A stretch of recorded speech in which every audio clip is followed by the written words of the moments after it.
Eleanor Voss did not cry when she found out. She did not scream, did not throw anything across the room, did not collapse into the kind of dramatic grief that people in novels always seem to fall into. She simply stood in the long hallway of Hartmore Estate, holding a letter that had not been meant for her eyes, and she felt something shift deep inside her chest. It was slow and quiet, like the movement of a heavy door on old hinges, and once it moved, she knew it would never go all the way back. She had come to the estate early that afternoon. Adrian had told her to meet him in the east drawing room at 4, but the train from London had arrived ahead of schedule, and the driver had brought her to the house without a word of warning to anyone inside. The butler, old Mr. Harwick, had looked startled when she appeared at the front door, and something in his eyes, something careful and guarded, had made her pause. But she had told herself she was imagining things. She had been doing that a lot lately, telling herself she was imagining things. The hallway was cool and long, lined with dark wood panels and old portraits of men, with the same high cheekbones and distant eyes, Adrian's eyes. She had always found that similarity between him and his painted ancestors slightly unsettling, as though the coldness in him was not something he had learned but something he had inherited, passed down through generations like a family heirloom nobody was proud of, but nobody knew how to get rid of. She had walked slowly, her heels quiet on the stone floor, and she had been looking for the drawing room when she passed the half-open door of the study and noticed the letter lying on the floor just inside the threshold. It must have slipped from the desk, or perhaps been dropped in a hurry. She had not planned to pick it up. She had simply bent to set it back on the nearest surface, and her eyes had caught a name. Callum. She did not know anyone named Callum. Neither, she had believed until that moment, did Adrian. She had read only the first few lines before she understood that she was holding something enormous and carefully hidden. Her hands did not shake. Her breathing stayed even. That was the strangest part, how calm she felt as the world quietly rearranged itself around her. The letter was addressed to Adrian. It was from a woman named Patricia Holt, and the tone of it was not that of a stranger. It was the tone of someone who had been dealing with Adrian for years, managing something on his behalf, carrying something for him that he had chosen not to carry himself. Patricia wrote about a young man named Callum. She wrote about his housing, his monthly allowance, his most recent photograph. She wrote with the matter-of-fact ease of someone reporting to an employer. And at the end, in a sentence that sat on the page with the quiet weight of a stone, she wrote, "He is asking again whether his brother knows he is alive." Eleanor set the letter back on the surface nearest to her. She straightened. She walked out of the hallway and into the east drawing room, and she sat down on the pale blue settee and folded her hands in her lap and waited for Adrian. She had been with Adrian Blackwell for 3 years. 3 years was long enough to know a person's habits, their moods, the way they took their tea, the small signs that told you when they were tired, or irritated, or pleased. 3 years was long enough to have learned the landscape of a person so thoroughly that you stopped noticing it. She knew that Adrian liked the curtains left open in the morning because he disliked waking to darkness. She knew that he had a habit of rolling a coin between his fingers when he was thinking hard about something. She knew that he held himself with a kind of rigid correctness in public that softened, only very slightly, when they were alone. She had always told herself that softening was for her, that she was the only one who saw it. She had held that small privilege close, like something precious. Now she sat in his drawing room and thought about a boy named Callum, who was asking whether his brother knew he was alive. Adrian arrived at 4 exactly. He never arrived early, and he never arrived late, because he considered both to be forms of carelessness. He came through the door in his dark coat, perfectly pressed, his dark hair neat, his face composed in the way it always was, a face that gave nothing away unless he decided to give it. He saw her sitting on the settee and he said, "You're early." And his tone was not cold exactly, but it was not warm either. It was the tone of a man noting a fact. "The train was early," she said. He moved to the sideboard and poured himself a small measure of water and turned to face her. He was handsome in a severe way. People had said that about him for as long as Eleanor had known him. Handsome, but severe. She had spent 3 years believing that the severity was a shell, and the real man lived underneath it. She was beginning to wonder whether she had the arrangement backwards. "You look pale," he said. "I am fine," she said. "Sit down, Adrian. I need to ask you something." He looked at her with that careful, measuring gaze, and then he sat. Not on the settee beside her, but in the chair across from her, which said something she did not have words for yet.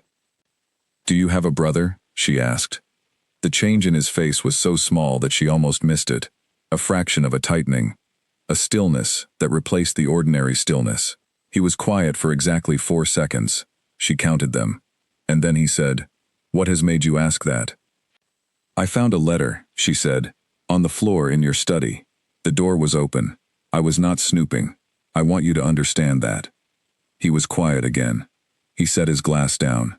"Do you have a brother?" she asked again. "It is complicated," he said. And Eleanor Voss, who had spent 3 years loving a man she believed was uncomplicated at his core, careful, private, principled, but uncomplicated, felt that slow, heavy door inside her chest shift another inch. He told her some of it that afternoon. Not all of it, not willingly. She had to pull each piece from him the way you pull a splinter from skin, with steady pressure and careful fingers, and she could see in his face how much he disliked having to give it. His father, he said, had had a long connection with a woman outside his marriage. A woman named Patricia Holt. She had a son. The son was Callum. He was 24 years old now. He was living in a flat in Norwich, and Adrian had been paying for his living expenses for 6 years. And no, he had not told Eleanor about any of this. And no, he had not told anyone about any of this. "Why?" she asked. "Because it was not anyone's business," he said. She looked at him for a long moment. "I am your fiancé," she said. "I was about to become your wife. I was about to become part of this family. Do you understand what that means? Do you understand that there is no version of that in which this was not my business?" He said nothing. "Does Callum know about you?" she asked. "He knows I exist," Adrian said. "Does he know you?" she asked. "Has he ever met you? Have you ever sat in a room with him? Have you ever spoken to him?" The silence that followed was its own kind of answer. Eleanor stood. She needed to stand. She walked to the window and looked out at the grounds of Hartmoor, at the flat gray sky over the gardens, at the bare trees standing in rows like sentries. She thought about a young man in Norwich who asked, through a paid intermediary, whether his brother knew he was alive. She thought about what it must feel like to be 24 years old and to know that somewhere in England you had a brother who sent money every month and had never once asked to meet you. She thought about what kind of man could do that and still consider himself a good person. She turned back to face Adrian. "Do you feel anything about him?" she asked. "Does it bother you? Any part of it?" He met her eyes steadily. "I have provided for him," he said. "He has not lacked for anything material." "He has lacked for a brother," she said. "He has lacked for a family. He has lacked for the feeling that he is something more to you than a problem to be managed from a distance." Adrian's jaw tightened. "I am not going to argue this with you today," he said. "This is a family matter. It is old and complicated, and I have handled it in the way I believed was best." "Best for whom?" she asked. He did not answer. She picked up her coat and her bag from the settee. She said, very quietly, "I need to think, Adrian. I need some time to think about all of this." She walked to the door, and then stopped and turned back. "He asked if you know he is alive," she said. "That is what the letter says. He wanted to know if his own brother knows he exists. That should mean something to you. I don't know how it doesn't." She left the room. She left the house.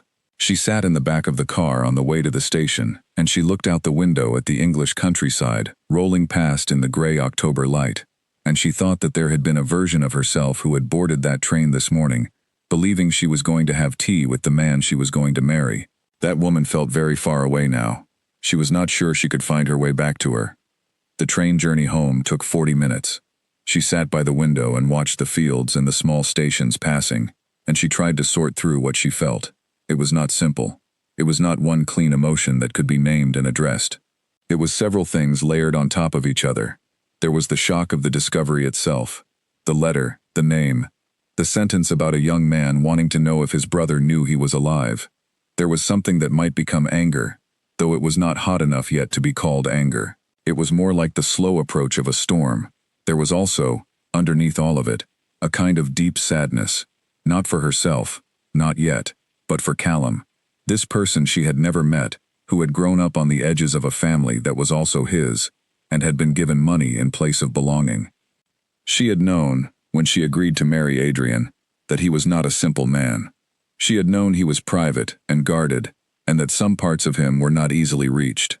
She had thought that was something she could live with, even something she found interesting. She had believed that being trusted with the inside of a careful person was a particular kind of honor. But there was a difference, she was beginning to understand, between a person who was private and a person who was secretive. There was a difference between a person who guarded their emotions and a person who felt them so little that there was nothing to guard.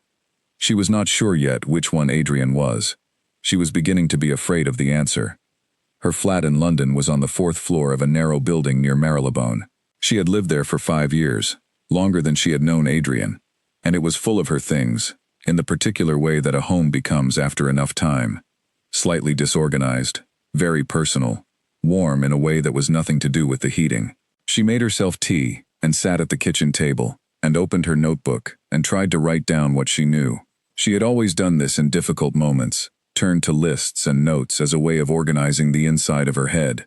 But tonight the notebook stayed mostly blank. There was too much that could not be reduced to a list.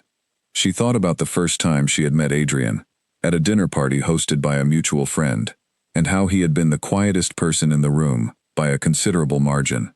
She had been seated across from him, and he had said very little for the first hour, and then, during a lull in the general conversation, he had said something so precisely observed, and so dryly funny, that she had laughed out loud, surprising herself. He had looked at her with something that was almost a smile. After dinner he had found her on the terrace, and they had talked for an hour, just the two of them, and she had gone home thinking that she had never met anyone quite like him. She had not been wrong about that. She had just, perhaps, misunderstood what it meant. She had liked his quietness. She had liked that he did not perform, did not posture, did not fill space with noise for the sake of filling it. She had found his reserve appealing, in a world that seemed to reward loudness above almost everything else. She had been drawn to the parts of him he did not show easily, because she had believed those parts were where the real man lived, and she had believed the real man was worth the effort of finding. Now she sat in her kitchen at 10 o'clock in the evening, and thought about a young man named Callum, who had never met his brother, and she wondered whether the parts of Adrian that he did not show easily were not hidden depths at all. She wondered whether they were simply absences. She did not sleep well that night. She lay in the dark and listened to the sound of London outside the window, and thought about what she was going to do. She did not think she was going to end things. Not yet. Not on the basis of one afternoon, and one letter, and one terrible silence. She was not a person who made large decisions quickly, and she believed, or wanted to believe, that things could still be explained. That there was still something she did not understand. She had loved Adrian for 3 years, and she was not prepared to set that down without a much harder look at what she was setting down. But she also thought about Callum in his flat in Norwich, asking through a paid woman whether his brother knew he was alive. And she knew, with a certainty that settled into her bones and stayed there, that she was going to keep thinking about him for a very long time. She called her closest friend, Clara Reed, the next morning. Clara was one of those people who had the particular gift of being able to listen without making you feel that they were simply waiting for their turn to speak. Eleanor told her everything: the early train, the hallway, the letter on the floor, Adrian's careful answers, the drive back to the station. Clara listened through all of it without interrupting, and then said, "How do you feel?" "I don't entirely know yet," Eleanor said. "That's honest," Clara said. "I feel like I am looking at a painting that I have had on my wall for 3 years," Eleanor said. "And I have just noticed for the first time that the perspective is wrong. And now I cannot stop seeing it." Clara was quiet for a moment. "Do you think he is a bad person?" she asked. "Or do you think he is a limited one?" Eleanor had not thought of it that way before. She turned it over. "I think," she said slowly, "that I am afraid there is less of him than I believed. I am afraid that I have spent 3 years filling in the parts of him I could not see, inventing them out of the parts I could, and I do not know what is left if I stop doing that." "Then find out," Clara said.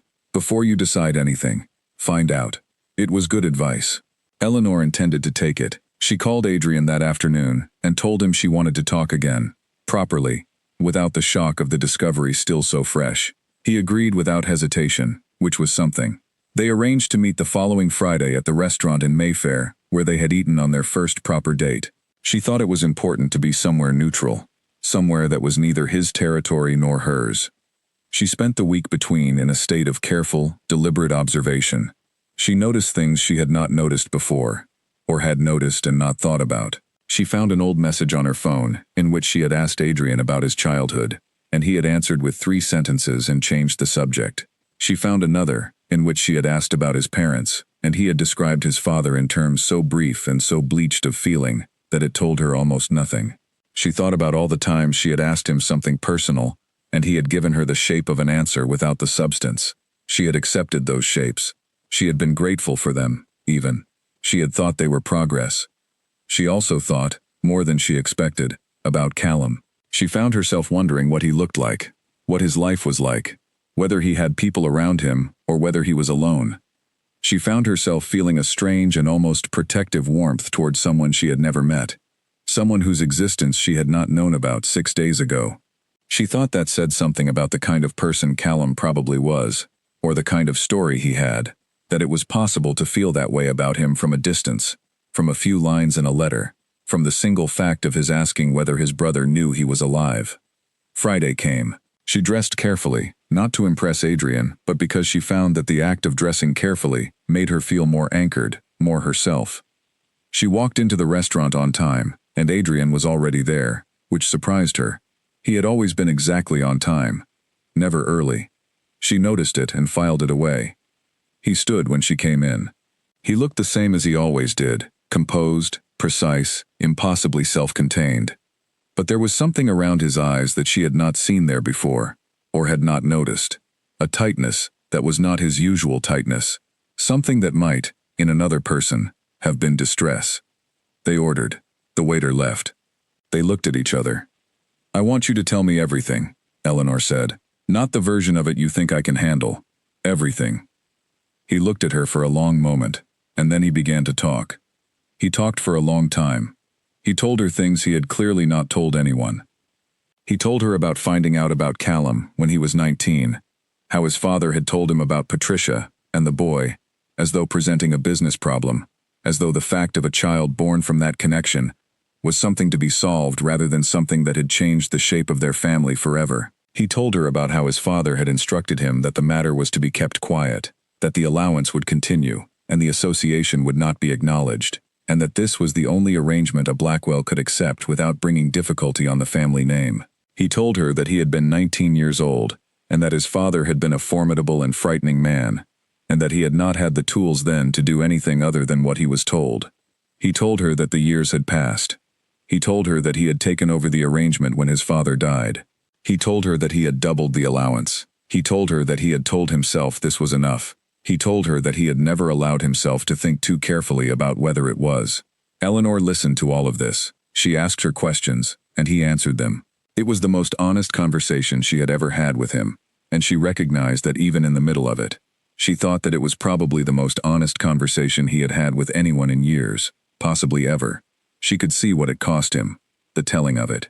He was not a person for whom honesty came easily, not because he was dishonest by nature, but because he had been raised in a household where feelings were managed, rather than expressed, where difficulty was contained rather than confronted, where a son was taught that control was a form of strength and that need was a form of weakness. She thought she understood him better after that evening than she had in 3 years. She thought that was a sad thing, not a hopeful one. When they had finished their meal, and the waiter had cleared their plates, and they were sitting with the last of the wine, she said, "Do you want to know him?" Adrian looked at his glass. "I don't know," he said. "That is an honest answer," she said. "I am trying," he said. "I am trying to be honest with you." "I know," she said. "I can see that." They walked out into the cool night air. He offered to put her in a cab, and she said she would walk. They stood on the pavement for a moment, and she looked at him. This tall, careful man with the dark eyes and the composed face, and the unbearable loneliness she had only just begun to fully see. And she felt something. Not the same thing she had felt before. Something quieter and less certain. Something that was trying to work out whether it was still love, or whether it had begun, very slowly, to be something else. She said goodnight. She walked home through the city. She thought about what Clara had said. Find out before you decide. She thought she was finding out. She thought that what she was finding was both more and less than she had hoped for. She was not ready to make a decision, but she was closer to one than she had been a week ago, and the direction it was pulling in did not feel like the direction she had expected. She had expected that hearing his explanation would make things better. She had expected to feel reassured. Instead, she felt that particular kind of sadness that comes not from finding out someone is a monster, but from finding out they are simply smaller than you needed them to be. It was a harder kind of sad. It had no edges to push against. It just sat inside you and took up room and asked you to make your peace with it. She was not sure yet that she could. The weeks that followed the dinner were quiet on the surface and very loud underneath. Eleanor went back to her ordinary routines, work, friends, her weekly Sunday calls with her mother in Bristol. But everything was slightly off-key, the way music is when one instrument in an orchestra is playing just a fraction below the right note. You could still follow the melody, you could still recognize it, but you could hear, if you were paying attention, that something was wrong. She and Adrian continued to see each other. They met twice a week, as they always had, and they were careful with each other in a way they had never needed to be before. He called when he said he would call. He was present and attentive in the way that a person is when they know they have done something wrong and are trying to demonstrate, through small consistencies, that they are working on it. She appreciated the effort. She could not decide how much the effort was worth. She had told Clara about the dinner. Clara had listened in her careful way and then said, "He told you more than he has told anyone. That counts for something." Eleanor agreed that it did. She was trying to work out how much. The hardest part was not being angry. She found, to her own surprise, that she was not particularly angry. She had expected to be. She had expected the anger to arrive, after the shock wore off. A clean and clarifying thing that would tell her what to do. But it did not come. What came instead was a kind of sorrow that was not about her at all, or not mainly about her. It was about Callum. It was about a 24-year-old man who had grown up knowing he had a brother and never having met him. It was about the letter and the sentence she could not stop hearing in her head. He is asking again whether his brother knows he is alive. She thought about Callum, far more than was reasonable for someone who had never met him. She thought about what his life looked like, whether he had been happy, whether the monthly allowance that arrived in his bank account felt like something or felt like nothing, whether he had friends who knew about his family, or whether he kept it to himself, the way Adrian kept things to himself. She wondered whether the silence of his brother had shaped him, left marks on him that could be seen by people who knew him well. She did not tell Adrian that she thought about Callum this much. She was not sure how he would receive it. He had his own complicated feelings about Callum that he was, by his own admission, only beginning to examine. She did not want to add her feelings to his before he had the space to sort through his own. But she kept thinking. It was Clara who, 3 weeks after the Mayfair dinner, said the thing that Eleanor had been circling without being able to say it herself. They were having coffee on a Saturday morning in Clara's bright kitchen, and Eleanor had been talking about Adrian, about the effort he was making, about the conversations they were having, about the way he had begun to slowly, carefully open certain doors he had always kept shut. And Clara had let her talk for a while, and then she had said, gently, "But do you still feel the same way about him?" Eleanor had stopped. She had sat with the question for a long moment. She thought about how she had felt when she first knew she loved Adrian. That particular certainty, warm and solid, the feeling of having found something she had not known she was looking for. She tried to find that certainty now. She reached for it the way you reach for something in a dark room, feeling around for the shape of it. It was not there. Or rather, it was there in the way that the mark on a wall remains after you have moved the painting. The shape of it was still visible, but the thing itself was gone. "I don't know," she said to Clara. "That's not a yes," Clara said. "No," Eleanor said. "It's not." She drove home that afternoon with the radio off, and the windows slightly open, and the autumn air coming through, and she sat in the feeling for a while, without trying to change it, or explain it, or argue herself out of it. She had been doing a lot of that lately, trying to convince herself that what she felt was not what it was. She was tired of it. She was a practical person. She believed in looking at things clearly. She was going to look at this clearly. She had loved Adrian Blackwell. She had loved him with real depth and real commitment, and she had built a life around that love in her mind. A whole imagined future, with rooms and routines and arguments and mornings, and all the small unglamorous furniture of a shared life. She had carried that love through the discovery of the letter, through the terrible silence of his first response, through the more honest conversation at the Mayfair restaurant. She had carried it through the weeks of careful attention he had been paying her since. She had kept holding it, kept checking whether it was still there, kept finding it slightly smaller each time. Now she was sitting in her car outside her building in Marylebone, and she was holding it up to examine it, and it had become something she could not quite name. It was not hate, it was not indifference. It was something closer to a kind of clear-eyed sorrow, an understanding of a person that had moved past the point where that understanding could sustain a love. She understood Adrian better than she had before. She saw him more clearly. She saw the boy who had been given an impossible instruction by a cold father, and had spent 20 years following it, and telling himself it was the right thing to do. She saw the man who had been taught that control was love, and that privacy was dignity, and that keeping things managed was the same as keeping things right. She saw all of that, and she felt genuinely sorry for the cost of it. Sorry for him, sorry for Callum, sorry for the years that had been swallowed by all that careful, managed silence. But she could not love him the way she had. The foundation had shifted. The ground under the relationship was not what she had believed it to be, and everything built on it had tilted, and she was not sure that tilted things could be straightened. She was not sure she had the energy to try. She was not sure she wanted to. She went upstairs to her flat, and she sat at the kitchen table for a long time. She did not write in her notebook. She did not call Clara. She just sat with it, the knowledge settling into her, like something that had always been coming, something she had been walking toward without realizing it, until she arrived and found it waiting for her. She was going to have to end it. She did not know exactly when, she did not know exactly how, but she knew it the way you know certain things, not with drama or crisis, but with the quiet, certain weight of a decision that has already been made somewhere inside you and is only just reaching the surface of your conscious mind. She thought about what it would mean.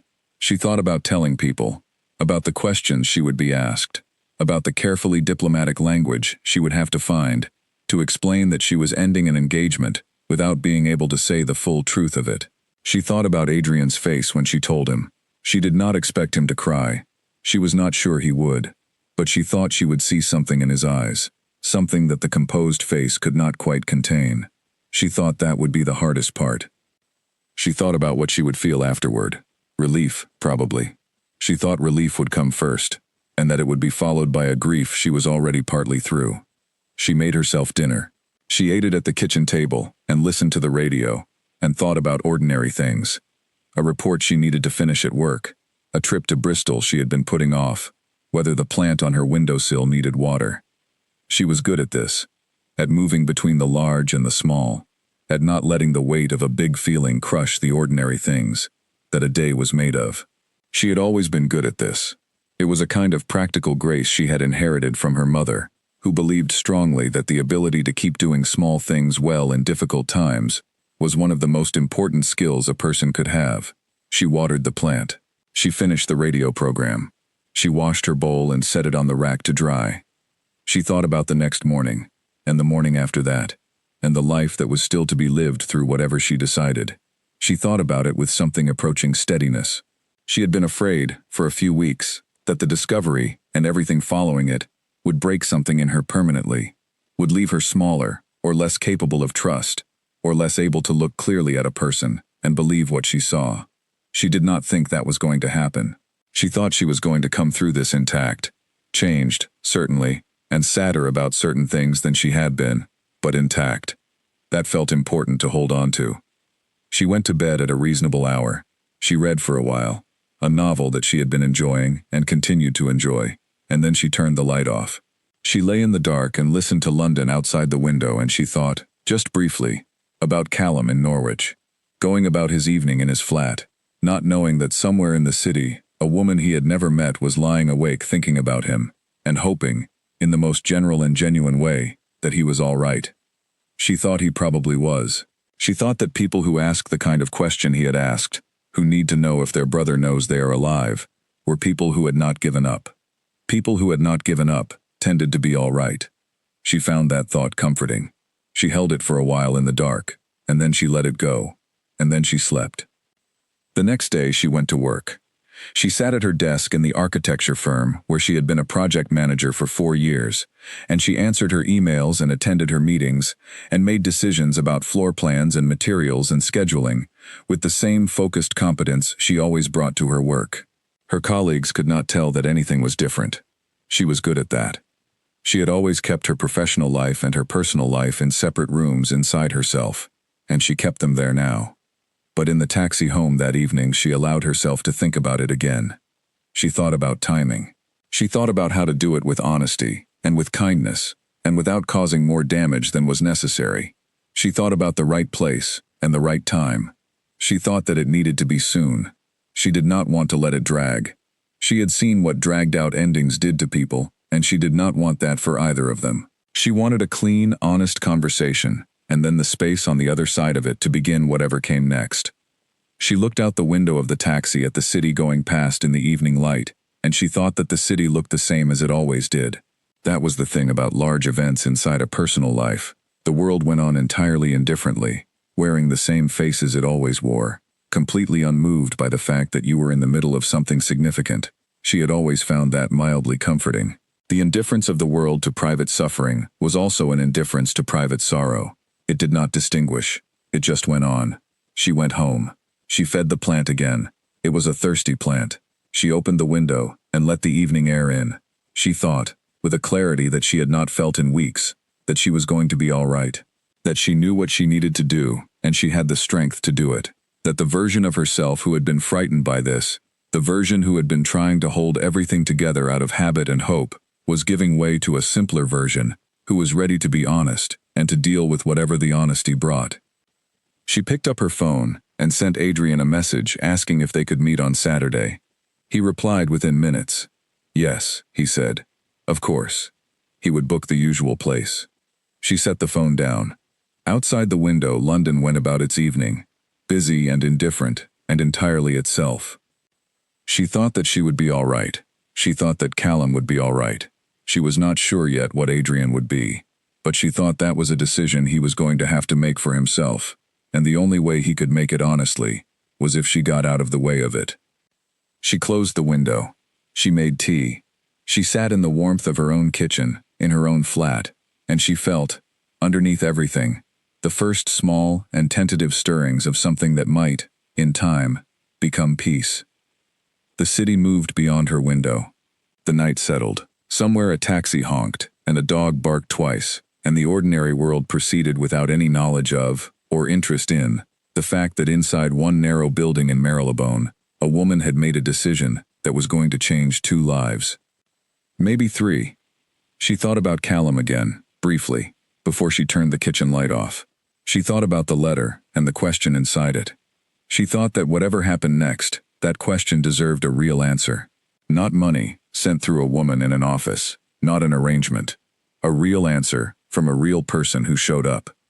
She hoped Adrian was going to find his way to that. She genuinely hoped so. But she was no longer going to wait to find out. Adrian, for his part, was not doing well. This was not something he would have said, or could have said, because he did not have the vocabulary for it, and had not had it for so long that he was not even certain anymore what doing well felt like from the inside. He went about his days with his customary discipline and his customary precision, and his meetings were attended, and his correspondence was answered, and the running of his affairs continued without visible disruption. But he thought about Eleanor constantly. Not in a sentimental way, or not only in a sentimental way. He thought about her in the way that people think about someone who has said a thing they cannot stop hearing. She had said, "He has lacked for a brother." She had said, "I don't know how it doesn't mean something to you." He had not been able to answer those things when she said them, and he could not stop turning them over now because they were both true and unanswerable. And the combination of true and unanswerable was the most uncomfortable kind of thing to sit with. He called her on the days he was supposed to call. He was attentive. He was making an effort that he knew was visible, and he was making it sincerely, which is to say he was not making it as a strategy, but because something genuine inside him was trying to push its way through, and this was the only form it knew how to take. But he could feel, in the conversations they had, in the careful warmth of her responses, that she was still somewhere he could not reach. She had moved behind something. He could not see what it was exactly, but he could see that it was there. He had spent 3 years reading her, more carefully than she probably knew, and he could read the distance. He did not know what to do about the distance. He had never, in his life, known what to do about the distances between himself and other people. He had only known how to manage them. He thought about Callum in a way that was new and uncomfortable. He had spent 6 years thinking about Callum in very specific and contained terms: an obligation, a practical arrangement, a situation that had been handled. He had been so thorough in keeping that container sealed that he had not noticed how much energy it took to keep it sealed, the way you do not notice the weight of something until you set it down. Now the seal had broken. Eleanor had broken it with her question, with her clear eyes and her clear words. And what was coming through was not manageable in the old way. Callum was 24 years old. He was Callum's brother. He had never met him. He sat with that fact in a way he had never allowed himself to sit with it before, and he found that it was very large, much larger than the container he had been keeping it in. He found that it displaced things. It pushed against the carefully maintained picture he had of himself as a person who dealt with his obligations responsibly, and the picture began to develop cracks, and through the cracks he could see something he had been looking away from for 20 years. He had been a coward. It was that simple and that large. He had been a coward about Callum in the way that people are cowards about things that cost them something, not in the dramatic sense, not in the sense of physical danger or immediate consequence, but in the quiet, sustained sense of choosing the path that asked nothing of him over the path that asked him to be more than he had been taught to be. He had sent money. He had told himself the money was enough. He had never once had to sit across from Callum and look him in the eye and be a person to him, not a system of provision, not a financial arrangement, but a person, a brother. He had been very carefully and thoroughly a coward about all of that for 20 years. He poured a drink and did not drink it and sat in his library for a long time in the October evening and thought about who he was and who he had been and the distance between those things and the person who was asking him, with great clarity and great kindness and the absolute integrity he had always privately admired in her, to think about whether those distances were acceptable. He did not think they were. He thought, sitting in that quiet room with the untouched drink, that they were the furthest thing from acceptable. He thought that something needed to change, and he was the only person who could change it. He thought about what it would cost. He thought it would cost him pride, which he had too much of. He thought it would cost him the comfortable fiction he had maintained about the kind of man he was. He thought it would cost him the arrangements and the distances that had been his protection for so long that he had confused them for his character. He thought it was not too late. He was not certain about that, but he thought it. He held on to the thought in the way that a person holds on to a thin and uncertain thing in the dark, carefully, without squeezing, because squeezing it might mean losing it entirely. He went to bed without drinking the drink. He lay in the dark of Hartmoor and thought about Eleanor, who would be in her flat in Marylebone, with the thirsty plant and the organized chaos, and the clear eyes that looked at things as they were, rather than as it was convenient for them to be. He thought about what she had asked him. He thought about what she deserved as an answer. He thought that the answer was not a speech or a gesture. He thought the answer was the work itself, the actual slow and difficult work of becoming someone who could give a real answer to real questions. He was not sure he knew how to do that work. He was not sure he was going to do it well, even if he tried. But he was beginning to believe, in this quiet room, in this still and overcast October night, that he was going to try. That was all it was. That small and private decision, made without an audience, without the benefit of anyone watching who could be impressed by it. Just a man in the dark, deciding to try. It was the least glamorous possible beginning. He thought it was probably the only honest kind. He closed his eyes. He lay in the dark of Hartmoor and let the night pass, and thought that tomorrow he was going to make a call he had been not making for 20 years, and that Saturday he was going to meet Eleanor, and that whichever of those things went the way he feared, he was going to face them without retreating into management and arrangement and all the distances he had been mistaking for dignity. He thought that was something.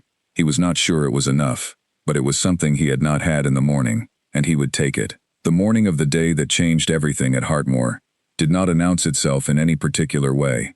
It was a Tuesday in November, overcast and still, the kind of morning that settled over the English countryside like a gray blanket and made the bare trees stand out darkly against a pale sky. Eleanor had come early again, but this time not by accident. This time she had come early on purpose. She had telephoned ahead to say she would arrive before noon, and when the car turned through the iron gates of Hartmoor, the house was visible from the end of the long drive, solid and dark against the colorless sky, and Eleanor sat in the back of the car, and looked at it and thought that it had never looked particularly welcoming to her. She had spent 3 years thinking it simply looked grand. Now she thought it looked fortified. She had not planned on the day going the way it went. She had planned to speak with Adrian, to have the conversation she had been preparing for since the Saturday message she had sent him, to say what she needed to say, with the calm clarity she had been practicing. She had the words arranged inside her. She had been carrying them carefully for several days, like something fragile in her hands, making sure not to drop them or let them go blurry at the edges. She was ready. What she had not planned for was the figure she saw crossing the lawn as the car pulled up. He was young, mid-20s, she guessed. He was wearing a dark jacket that was slightly too light for the weather, and he was walking with the particular uncertainty of someone on unfamiliar ground, someone who is very much aware that they do not entirely belong where they are standing. He had dark hair and, even from a distance, a quality about him that made Eleanor look twice, a quality about his face, about the way he held himself, that was both entirely itself and unmistakably related to something she had seen before. He had Adrian's cheekbones. He had the same way of holding his chin at a particular angle, not proud exactly, but careful. And his eyes, when he turned and caught sight of the car pulling up, were dark in the same way. Eleanor knew who he was before she had finished getting out of the car. He knew she was someone, she could see that. He was watching her with that careful expression of someone who is trying to assess a situation rapidly. She walked toward him across the pale grass, and he stood still and let her come, which she thought later took a certain kind of courage, because she was a stranger, walking toward him with a purposeful stride, and he had no way of knowing whether she was going to be kind. "You are Callum," she said. He looked at her steadily. "Yes," he said, "and you are Eleanor. I have seen photographs." He paused. "Adrian's fiancée." "Yes," she said. They looked at each other for a moment. The wind moved through the bare trees. "He does not know I am here," Callum said. It was not an apology. It was a statement of fact, offered without defensiveness. "I came on my own. I have been wanting to come for a long time. I decided this morning that I was going to stop waiting for an invitation." "How did you find the address?" she asked. "I have always known the address," he said. "I was told not to come here, by Patricia, on his behalf. But Patricia has retired, and the instructions stopped arriving about 4 months ago, and I thought—" He stopped. He looked out at the house. "I thought if the instructions stopped arriving, maybe things had changed." Eleanor stood in the cold air and looked at this young man who had taken a train from Norwich to stand on the lawn of the estate of a brother who had never sought him out, and she felt something settle into a place inside her chest that she could not quite name.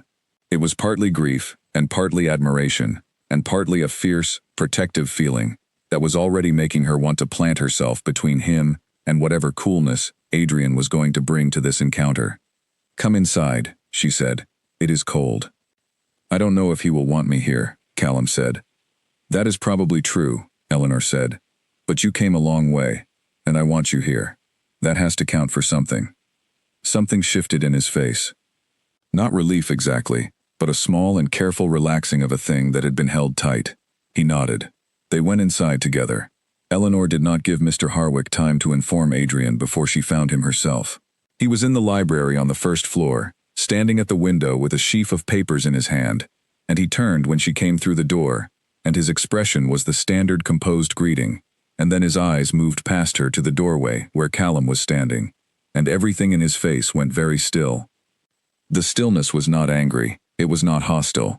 It was the stillness of a man who has been preparing for something for a very long time, and has just discovered that the preparation was completely inadequate, that no amount of preparation was going to make this moment feel like anything other than what it was. He looked at Callum. Callum looked at him. Eleanor stepped slightly to one side. The silence lasted for several seconds, and it was one of those silences that has actual weight to it, that presses against the people inside it. She could see something moving behind Adrian's eyes, behind all that careful composure, something she had rarely seen there, something that was not controlled and not managed, and not presented to the world at the appropriate angle. It was raw. It was unsorted. It was the look of a man who has kept a lid on a very old container for a very long time and has just had the lid removed. "You came," Adrian said at last. "You did not invite me," Callum said. "I came anyway." Another silence. "I know," Adrian said. "I have been waiting for an invitation for 6 years," Callum said. His voice was steady. He was not angry, or not visibly angry. He had the kind of composure that comes not from training, but from having had to develop it out of necessity, from having spent years managing a hurt that nobody else around him could fully understand. "I stopped waiting." Adrian set down his papers. He stood in the middle of his own library, in the house that had been his family's for generations, and he looked at his younger brother, and he said, in a voice that was quieter than Eleanor had ever heard from him, "I know. I am sorry. It was not enough." They all knew it was not enough. But it was something, and it was real, and Eleanor could hear in it that it was not performed. She stood near the doorway, and watched the two of them look at each other, and she thought that whatever this was, whatever happened next, whatever was repaired or not repaired between them, it was real, in a way that very little in this house had been before. It was happening without management or strategy or careful arrangement. It was just two people in a room, with the truth between them, and the truth was large and old and complicated, and also, somehow, fragile. She excused herself quietly. She went down to the kitchen and asked for tea for 3, and sat at the long kitchen table and waited. She sat for 40 minutes. When she heard footsteps on the stairs, she stood and went out into the hall, and both men were coming down together, not side by side, but close enough. Adrian looked like a man who has been in a storm, and has come through it still standing, but without any illusions left, about how capable he was of controlling the weather. Callum looked slightly lighter than he had on the lawn. Not happy. It was too early for happy, but lighter. "I have asked Callum to stay for lunch," Adrian said. "Good," Eleanor said. They ate in the dining room. It was not comfortable. It was awkward in the way that all honest beginnings are awkward, because honesty requires you to stop performing, and performing is what most people have been trained to do in social situations. And without it, there is a kind of blankness that has to be filled with something real, and real things are harder to find on short notice. But they found them. Callum talked about Norwich, about the work he did there. He was a teacher, secondary school, history, and his manner, when he talked about his students, was warm and slightly animated, in a way that was entirely unlike Adrian, and yet recognizably from the same source. The same quality of care, applied in a different direction. Adrian asked questions. Not easy questions, not social questions, but real ones, the kind that required thought to answer. Eleanor sat between them, and watched, and said very little, and felt the strange sensation of being present at something that was both very sad and very necessary. After lunch, Callum said he needed to get back for his train. Adrian walked him to the door. Eleanor stayed in the doorway of the dining room and watched.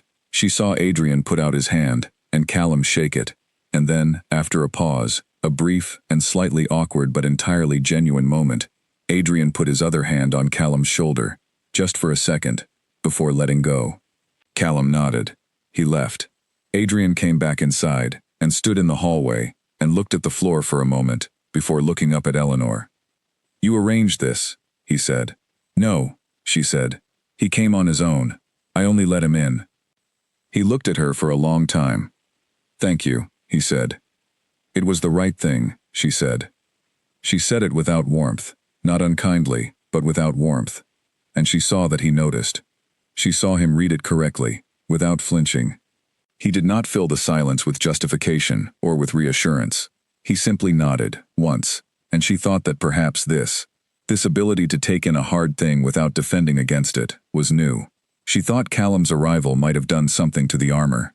She thought it was probably too late. "I need to talk to you," she said. "That is why I came today. Before Callum arrived, I came to talk to you." Something in his expression shifted. He already knew, she thought, or he suspected. "Let's go into the library," he said. They went. The room was exactly as they had left it, the papers on the desk, the afternoon light coming through the long windows, the whole dignified room, with its walls of books and its air of permanent calm. She thought it was the wrong room for what she was about to say. She thought there was no right room. She stood near the window. He stood near the desk. They were not far from each other, but the distance felt significant. "I have been trying, these past weeks, to be fair," she said. "To be honest with myself. To not decide anything out of anger or shock. I think I have managed that.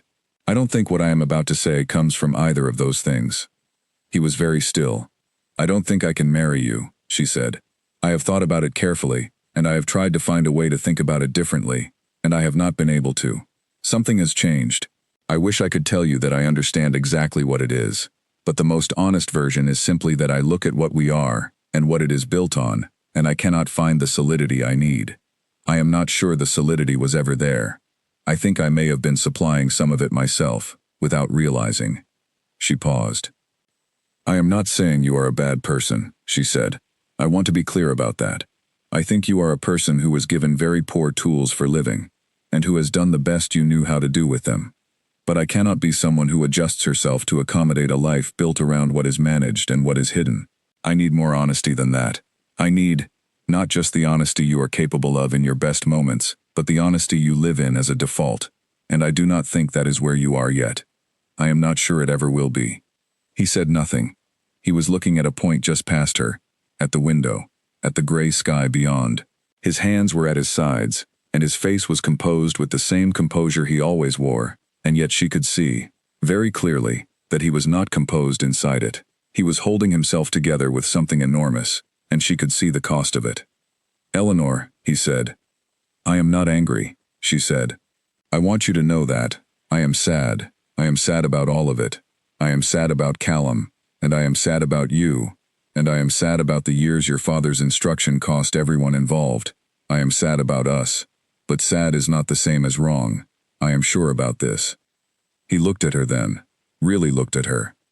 "I know," he said, and he said it so quietly, and with so little defense in it, that it nearly broke something in her. Not nearly enough to change her mind, but nearly. "I think," she said, "that Callum coming today might be the beginning of something important for you. I hope it is. I hope you pursue it.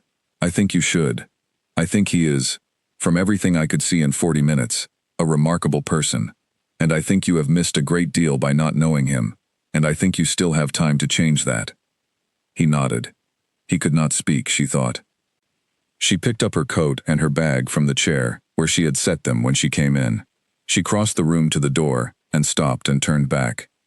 "I hope you find your way to it," she said. "The honesty, the openness.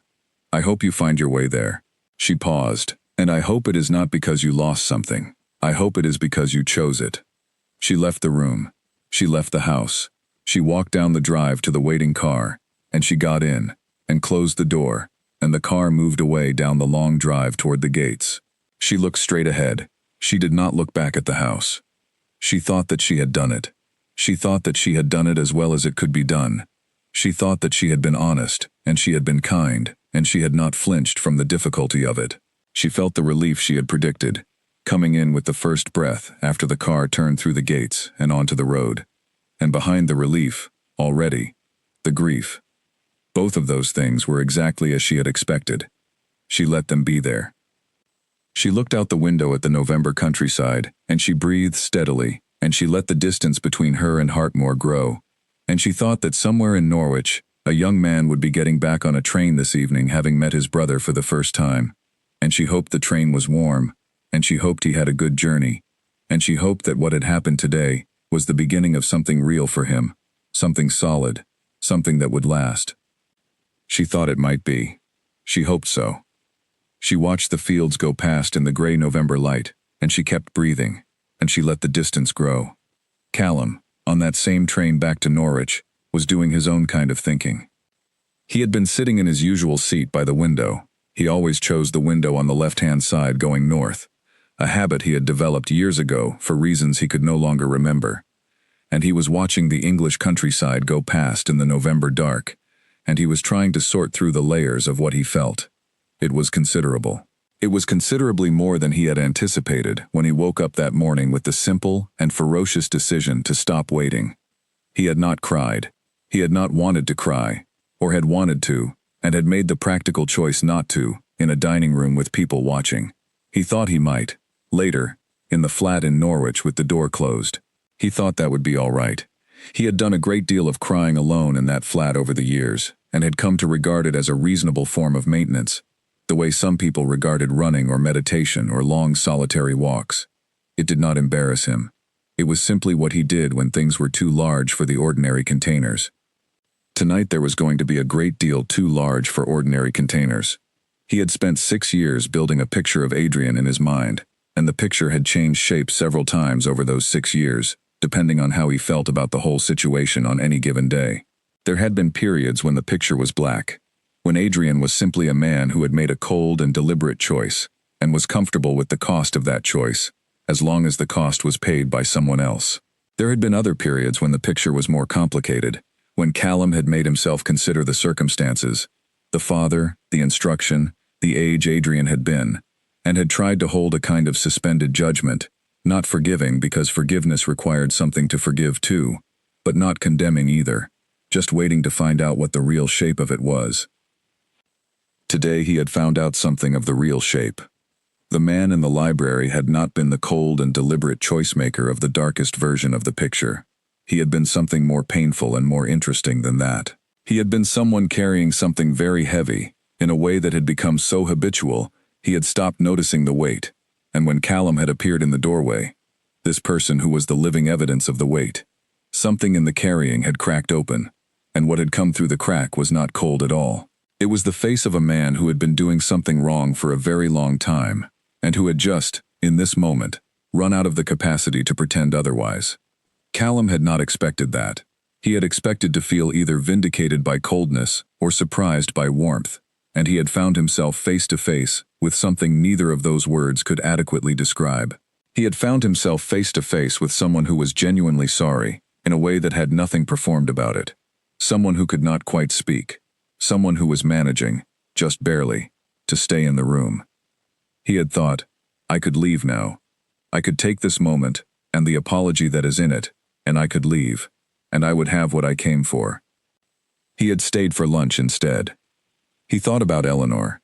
He thought about the way she had crossed the lawn toward him, not rushing, not performing concern, but purposeful in the way of someone who has made a decision and intends to see it through. He thought about the way she had said, "You came a long way, and I want you here." He thought about how much those words had cost her, given what she was in the middle of, given the conversation she was carrying inside her, that she had not yet had. He did not know at the time what she was in the middle of. He had found out enough, later, from the things Adrian had not said, from the absence of her name in all the conversations that followed. But in that moment on the lawn, he had known only that she was someone who was choosing to be decent to a stranger, in a way that a great many people would not have bothered to be, and that it mattered. He thought it might have been the thing that made the whole afternoon possible, if she had not opened the door, not just the literal door, but the atmosphere of the house, the willingness to receive him rather than to dismiss him. He did not know if he would have been able to go inside. He had been brave enough to come to the lawn. He was not certain he had been brave enough to push past a cold reception. But she had not given him a cold reception. She had given him tea, and a steadying presence, and the particular quality of someone who had decided that he deserved to be in the room. That had been enough. That had been the thing that made the rest possible. He thought she was extraordinary.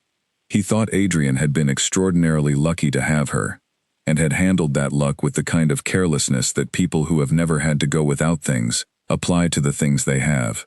He hoped Adrian was thinking about that. He thought he probably was. The train pulled into Norwich at 8:30. He walked from the station to his flat, which took 12 minutes, and the night was cold and the streets were quiet, and his jacket was still not warm enough, and he thought that he really was going to have to buy a better jacket. He had been thinking this since approximately October, and had not done it yet. He thought he was going to do it this week. He thought he was going to do a great many things this week that he had been putting off, in the small incremental way that a day like today made you want to put your life in slightly better order. He got home. He made tea. He sat at his kitchen table, which was small and slightly cluttered with papers from school, as it always was, and he sent Adrian the text.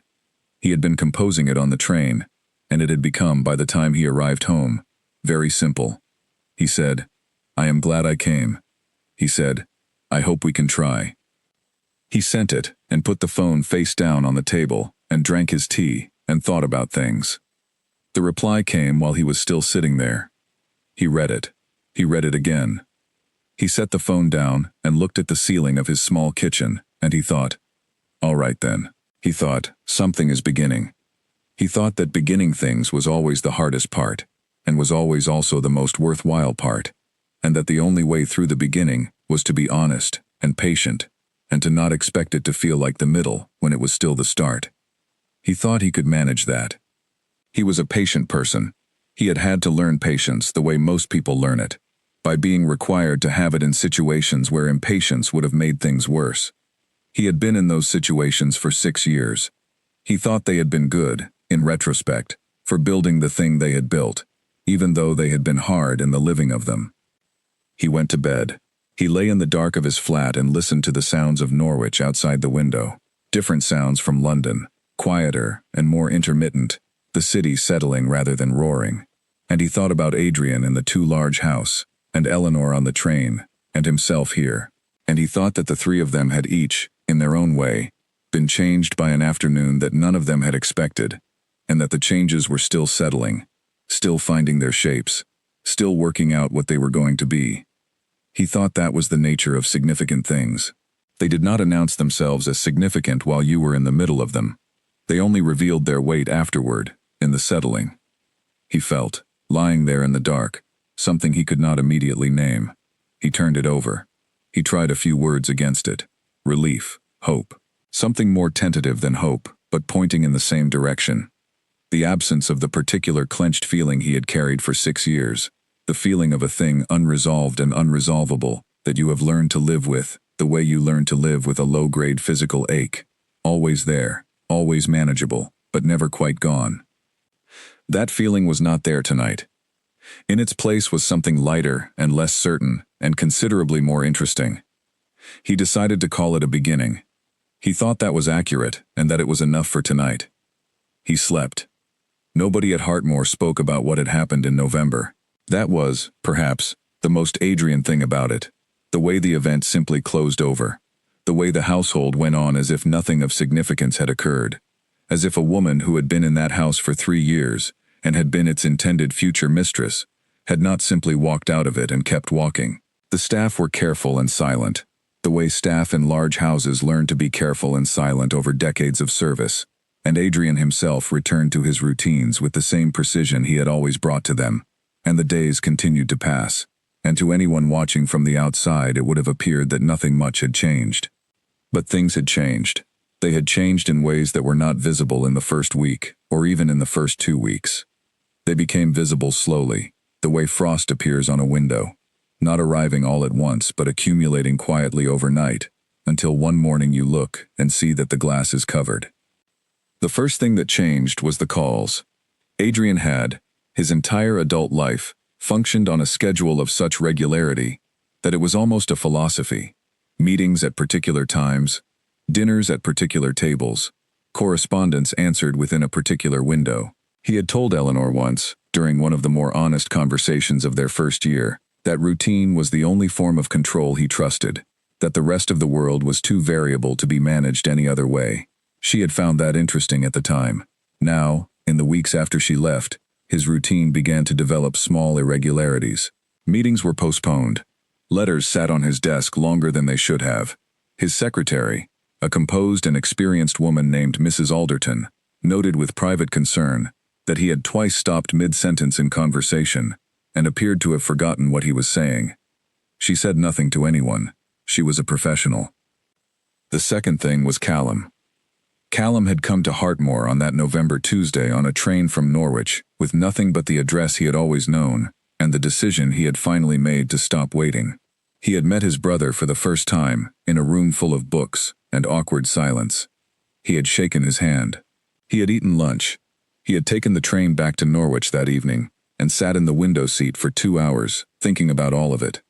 About the house, and the lunch, and the awkward beginning, and the man who was his brother, and who looked, in certain angles of light, disconcertingly like the face Callum saw in his own mirror. He had arrived home and sat in his kitchen with a cup of tea and thought about Eleanor Voss, who had walked across the lawn toward him with the directness of someone who had made her mind up about him before they had exchanged a word, and who had brought him inside and made sure there was tea, and had sat quietly through lunch, giving the two of them space to stumble toward each other at their own pace. He had thought that she was one of the most quietly remarkable people he had ever met. He had texted Adrian that evening, just a short message. He was not a person for long messages. He said, "I am glad I came." He said, "I hope we can try." He had not expected a quick reply. Adrian was not a person for quick replies either.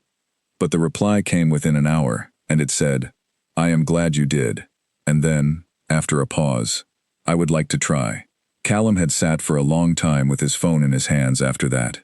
He had spent 6 years managing his feelings about his brother with a kind of practical determination not to be consumed by them.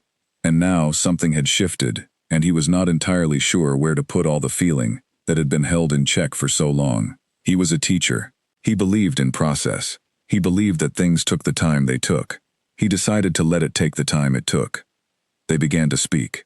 Not easily. Not smoothly. Not with any of the natural warmth that comes from people who have known each other long enough to build a shorthand. It was careful and slightly formal, and often a bit stilted. But it was real. Adrian asked questions about Norwich and about the school where Callum taught, and Callum answered them. Callum asked questions about Hartmore and about the work Adrian did, and Adrian answered them, with more detail than Callum had expected. Twice in December, they spoke on the phone for over an hour. The conversations were not comfortable, but they were honest, and Callum thought honesty was worth more than comfort in early things. What he did not know, during those weeks, was what had happened between Adrian and Eleanor. He knew she was no longer in the picture. It had become apparent from the absence of her name in any of their conversations, and when he had asked directly, Adrian had said, very briefly, that they had ended things, and had moved past it. Callum did not press. He would find out more eventually. He was beginning to understand that with Adrian, things came in their own time, or not at all. At Hartmore, in the long December evenings, Adrian sat in rooms that he had always found adequate, and found them, now, too large. He had grown up in that house. He had lived in it alone since his father died, and he had never thought it was too large, because he had never thought about it at all. It was simply where he lived. It was simply his house. But in December, after Eleanor, after Callum, after all of it, he began to notice the size of the rooms in a way he had not before. He began to notice the silence. He had never, in his adult life, been lonely. Or rather, he had been lonely, in the way that private people are often lonely. But he had not identified it as loneliness, because he had never given himself the vocabulary. He had called it preference for solitude. He had called it the dignity of independence. He had filed it under several headings that sounded better than the actual heading, which was, "I do not know how to let people in, and I have spent 20 years pretending that this is a choice." Now, in December, in the 2 large rooms of his too quiet house, he found that he could not maintain the pretense. He found, which was worse, that he did not want to. He thought about Eleanor. He did not think about her with the self-justifying sentimentality of a person who wants her back while still refusing to examine what drove her away. He thought about her with a clearer and more painful honesty than that.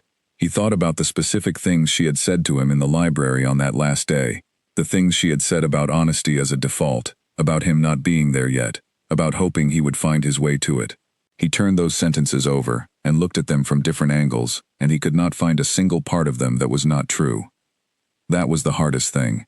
Not that she had ended it. Not even the loss of her specifically, though the loss of her was significant and real. The hardest thing was that she had been right. Every word of it. And he had known, even standing there in the library, with his hands at his sides and his composure barely holding, that she was right. And he had been unable to say anything that would change it, because there was nothing true enough to say. He thought about his father. He thought about the instruction his father had given him at 19, about Callum, about silence, about what a Blackwell could accept and what he could not. He had spent years telling himself that he had followed that instruction out of circumstance, out of youth, out of the overpowering force of a father who did not invite disagreement. He had told himself he had been a boy given an impossible situation. He had told himself he had made the best of it. He had told himself the allowance was enough, that providing for Callum materially was the same as honoring his obligation to him. He sat in the library on a December evening with a glass of something he was not really drinking, and he thought about all of those things he had told himself. And he thought about Callum, standing in the doorway of this same library 2 months ago, with Adrian's own eyes in a different face. And he thought about Eleanor, saying he has lacked for a brother. And he thought, there is no version of this in which any of those things I told myself were true. He was 40 years old. He was not a young man. He was not a person who expected to change easily, or quickly, or perhaps very much at all. But he was, for the first time in a long time, a person who was not hiding from the question of whether he needed to. He poured the drink away and went to bed. He lay in the dark of the too large room and listened to the house settle around him. He thought about Callum and the texts they had been sending and the phone calls that were getting slightly less stilted every time. He thought about Eleanor and her flat in Marylebone, living her clean, honest, quietly remarkable life. He thought about what it meant that she had done what she did, not just the ending of it, but the way she had done it. She had not been cruel. She had not been cold. She had not performed her grievances or used them as weapons. She had been honest in a way that was so direct and so free of malice that it had felt, standing in front of it, like standing in very clear water. You could see everything through it. There was nowhere to hide. He thought that he had never known anyone quite like her. He thought that the word for what he had done with her, with what she was, what she offered, what she represented, was not loss.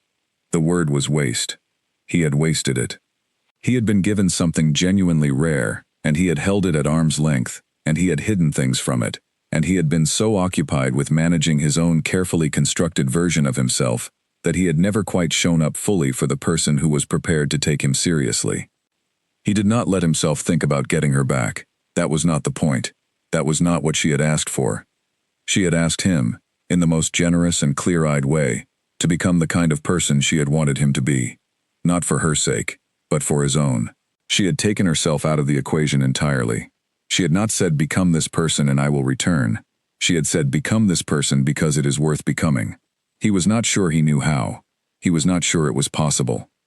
He was 40 years old, and he was set in ways that had been setting for 20 years, and he was deeply suspicious of the kind of sudden personal transformation that happened in films and novels, where a man hits a moment of crisis and emerges from it within a few scenes as a fundamentally different human being. He did not believe in that. He believed that people changed slowly if they changed at all, that real change was grinding and incremental and full of reversals and failures, and that most people who thought they had changed had simply found a new way of managing the same old patterns.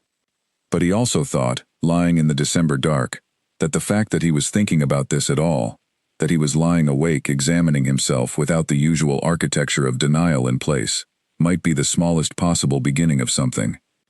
He decided to let it be that, the smallest possible beginning. He was not going to expect more from himself than that. He closed his eyes. He thought, briefly, about whether Eleanor was sleeping, and then he made himself stop. That was not his to think about anymore. What was his to think about was the version of himself he was going to take into tomorrow, and the day after, and the long, slow work of becoming something better than what he had been. He was not optimistic, but he was not, for the first time in a long time, entirely without hope. He slept. 3 days before Christmas, Callum sent a message saying that he had 2 weeks off school and was spending Christmas with a friend in Cambridge, but would be free in the new year if Adrian wanted to meet in person again. Adrian replied within the hour. He said, I would like that. He said, you could come here, if you wanted, for a few days. There is plenty of room. Callum did not reply immediately. He waited until the following morning, and then he sent 3 words, I will come. Adrian put his phone down on his desk and looked at the library around him, the same library where he had first seen his brother standing in the doorway, where Eleanor had stood at the window and told him the truth, and he felt something he could not name. It was not happiness. It was not quite hope. It was something quieter and less certain than either of those things. It was the feeling of a door being left open in a room that had been closed for a very long time. It was the feeling of cold air coming through and not rushing to close the door against it. He let the air in. He stayed with it. He thought that this was probably what the beginning of something felt like. Not triumphant, not resolved, just open. Just the door. and the air, and the choice to not close it. He thought that was enough for today. He went back to work. He answered his letters. He had a telephone call in the afternoon that he had been postponing for 3 weeks, and he had it. And it was not pleasant, but it was honest. And afterward he felt better than he had before it. He made notes. He planned meetings. He did the ordinary work of an ordinary day and let the day be enough. Outside, the winter settled over Hartmoor, and the bare trees stood in the grounds, and the iron gates, at the end of the drive, were closed, as they always were in the evenings. Inside the house, the rooms were still too large and still too quiet, but they felt, somehow, slightly less so than they had the week before, as though the space had begun, very slowly, to be filled with something other than absence, something that had not arrived yet, but was on its way. Adrian did not let himself name it. Naming things too early was its own kind of trap. He had learned that, at least. He was learning things, slowly, in the way that slow things are learned, without announcements, without ceremony, one small and unremarkable increment at a time, one day at a time, one door left open. He let it stand. Christmas came and went quietly. Callum was in Cambridge with a friend named Owen who taught at the same school and had, over 4 years, become the kind of person who knew most things about Callum's life and asked good questions about the rest of them. They cooked too much food and watched films and argued pleasantly about small things, and it was easy in the way that long friendships are easy. And Callum was glad to be there, glad of the noise and warmth of it after the strangeness of November. He told Owen about Hartmoor. He told him about the drive up, about standing on the lawn in the too light jacket. Owen had laughed at the jacket. About the woman who had crossed the grass toward him and brought him inside. He told him about the library and the silence and the apology that had come through it. He told him about lunch and about the handshake and the hand on the shoulder that had lasted for approximately 1 second, but had been, he thought, more honest than most things he had experienced in 6 years of considering the situation. Owen listened to all of it and then said, "How do you feel now?" "Like something has started," Callum said. "Good started or difficult started?" Owen asked. "Both," Callum said. "The kind where both are the same thing." Owen nodded, as though this made complete sense, which was one of the things Callum appreciated most about him. He did not require things to be neat. He understood that complicated things were complicated, and that this was not a failure of the person living them. They did not talk about it again that Christmas, and they did not need to. Adrian spent Christmas alone at Hartmoor, which was not new. He had been spending Christmas alone at Hartmoor for the 7 years since his father died. He had always found the season something to get through rather than something to enjoy, the kind of obligation that required attendance and the maintenance of certain forms but offered nothing particularly nourishing in return. He was used to it. He had made a very long peace with it. But this Christmas was different from the ones before it, in a way he could not entirely account for. It was quieter in some respects and less quiet in others. He found himself sitting in front of the fire on Christmas evening, not with the usual vague restlessness that he managed through work and reading, but with something that was more like actual peace. Not contentment, exactly. He was not a person given to contentment. But the absence of the particular noise that had been living inside him for so long, the noise of things kept at a distance, and not examined and maintained by effort, that absence was new, and in the space it left, there was something quieter. He thought about the year just finishing. He thought it was the year he had lost the most and changed the most, and those two things were, he was beginning to understand, related in the way that loss and change always were. The loss created the space, and the space was where the change happened, if you were honest enough and brave enough not to fill it back up immediately with something comfortable. He had not filled it. He had sat in it. He was still sitting in it. He thought about Eleanor on Christmas Day, briefly, and without the usual complicated weight of that thinking. He thought about her with something that was closer to simple gratitude than to anything that hurt. He thought about Callum in Cambridge, and hoped the jacket Owen had presumably not yet made him buy had at least been supplemented by a borrowed coat. He thought about what the new year was going to hold, and found that he did not know, and that the not knowing did not feel like threat. It felt like space. He thought that was something. He held it for a while in the firelight, this tall and precise and recovering man, and he let it be what it was. January was coming. Callum was coming. Things were not what they had been, and they were not yet what they were going to be, and he was in the middle of that. in the strange and legitimate territory of transition, which asks very little of you, except that you stay honest and keep moving forward and do not, under any circumstances, go back. He was not going back. The fire settled, the coals shifted. Outside the window, Hartmoor was quiet and dark and entirely itself, and the iron gates at the end of the drive were closed, as they always were, and the night was deep and cold, and thoroughly a winter night. Inside, the man who lived there sat with his uncommon peace for a while longer, and then went to bed, and let the Christmas night pass over the house, in the way that nights pass over houses, entirely indifferent to what they contain, entirely unchanged by what happens inside them, and utterly reliable in their arriving and their ending. Dawn came when it always came. The house stood when it had always stood, and Adrian Blackwell woke into the first morning after Christmas, and got up and made his tea, and stood at the window looking at the grounds of Hartmoor in the pale winter light, and he thought, "This is still possible. Whatever the thing is that I am becoming, it is still possible. I have not run out of time." He thought that was everything. He thought that was precisely enough. January came in cold and sharp, the kind of cold that had a particular quality to it, a seriousness, as though the world had made a decision to stop pretending the mild weather would hold, and was now simply being what it was. At Hartmoor, the heating worked well, and the fires were kept, and the house was warm enough. But there was something in the air of it that was still in the sense of being held, of not quite moving, as though the house itself was between things. Callum arrived on the 8th of January on the afternoon train. Adrian sent the car. He had thought about sending the car and then going himself, and then decided that the car was better for a second meeting. Less pressure, more space for Callum to arrive at the house on his own terms, rather than arriving in the company of the person he was still figuring out how to know. He stood in the hallway when the car pulled up, and he had that same sensation he had had in November. The sensation of being about to face something for which no amount of preparation was genuinely adequate. But this time, when Callum came through the door, it was different from November. The first meeting had been saturated with all the weight of everything that had come before it. The years of silence, the letter, the unanswered questions. This meeting had that same history underneath it, but the first meeting had taken the immediate shock out of it, and what remained was simply two people who had spent their childhood in the same family, without ever being in the same room, trying to find out what, if anything, they were to each other. "You found it all right," Adrian said.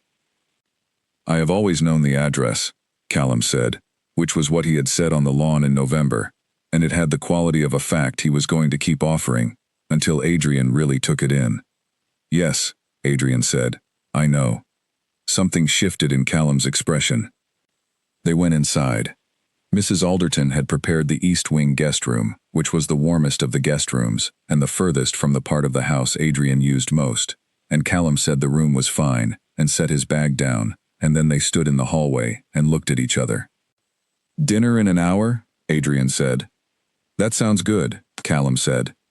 The hour in between was both awkward and necessary. Adrian went to his study and sat at his desk and did not do any work.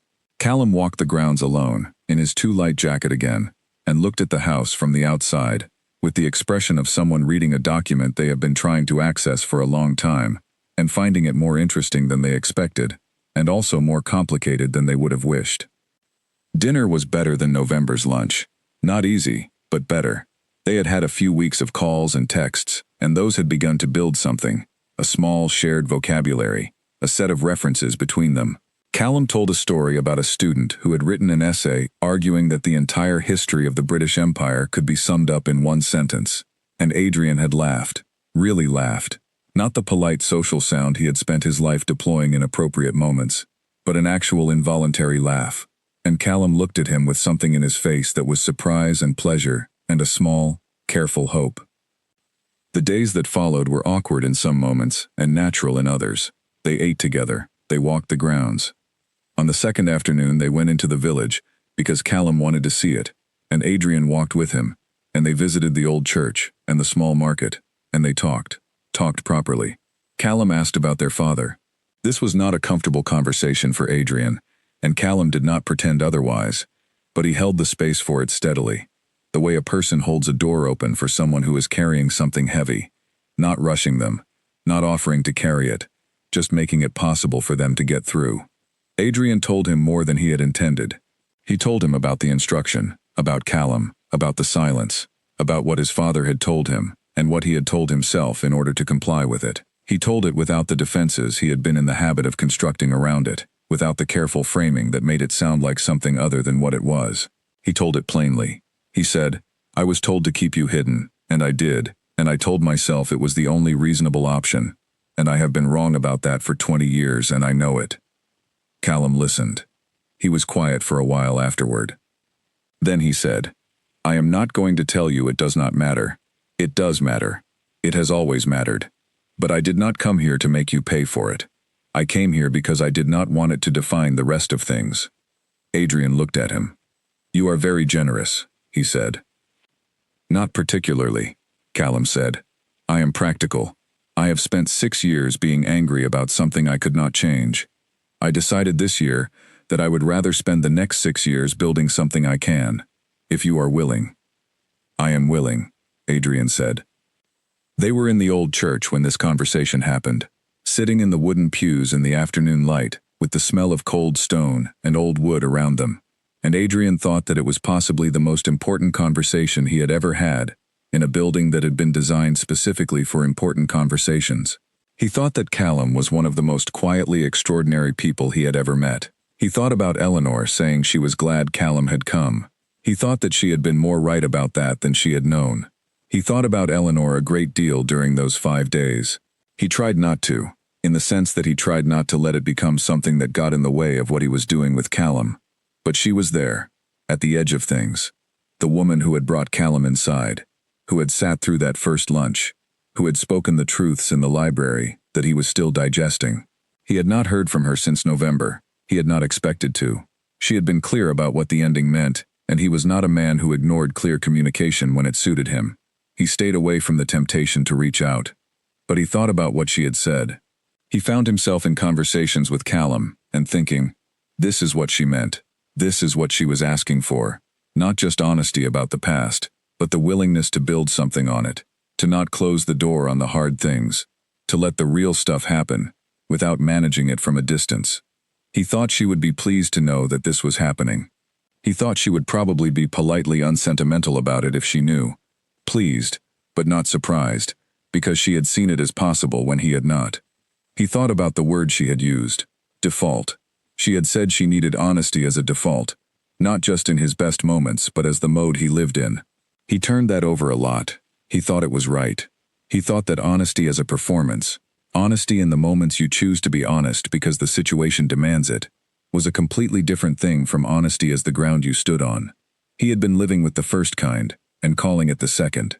She had seen through it. He was not sure he would have been able to see through it himself without her. On the last evening of Callum's visit, they sat in the library after dinner, with a fire and a drink each, and for the first time, the silence between them was not uncomfortable. It was a tired silence, the kind that comes at the end of something that has taken real effort, and it had the quality of completion in it, rather than avoidance. They had gotten through 4 days, and they were both still there, and that was something. "Will you come again?" Adrian asked.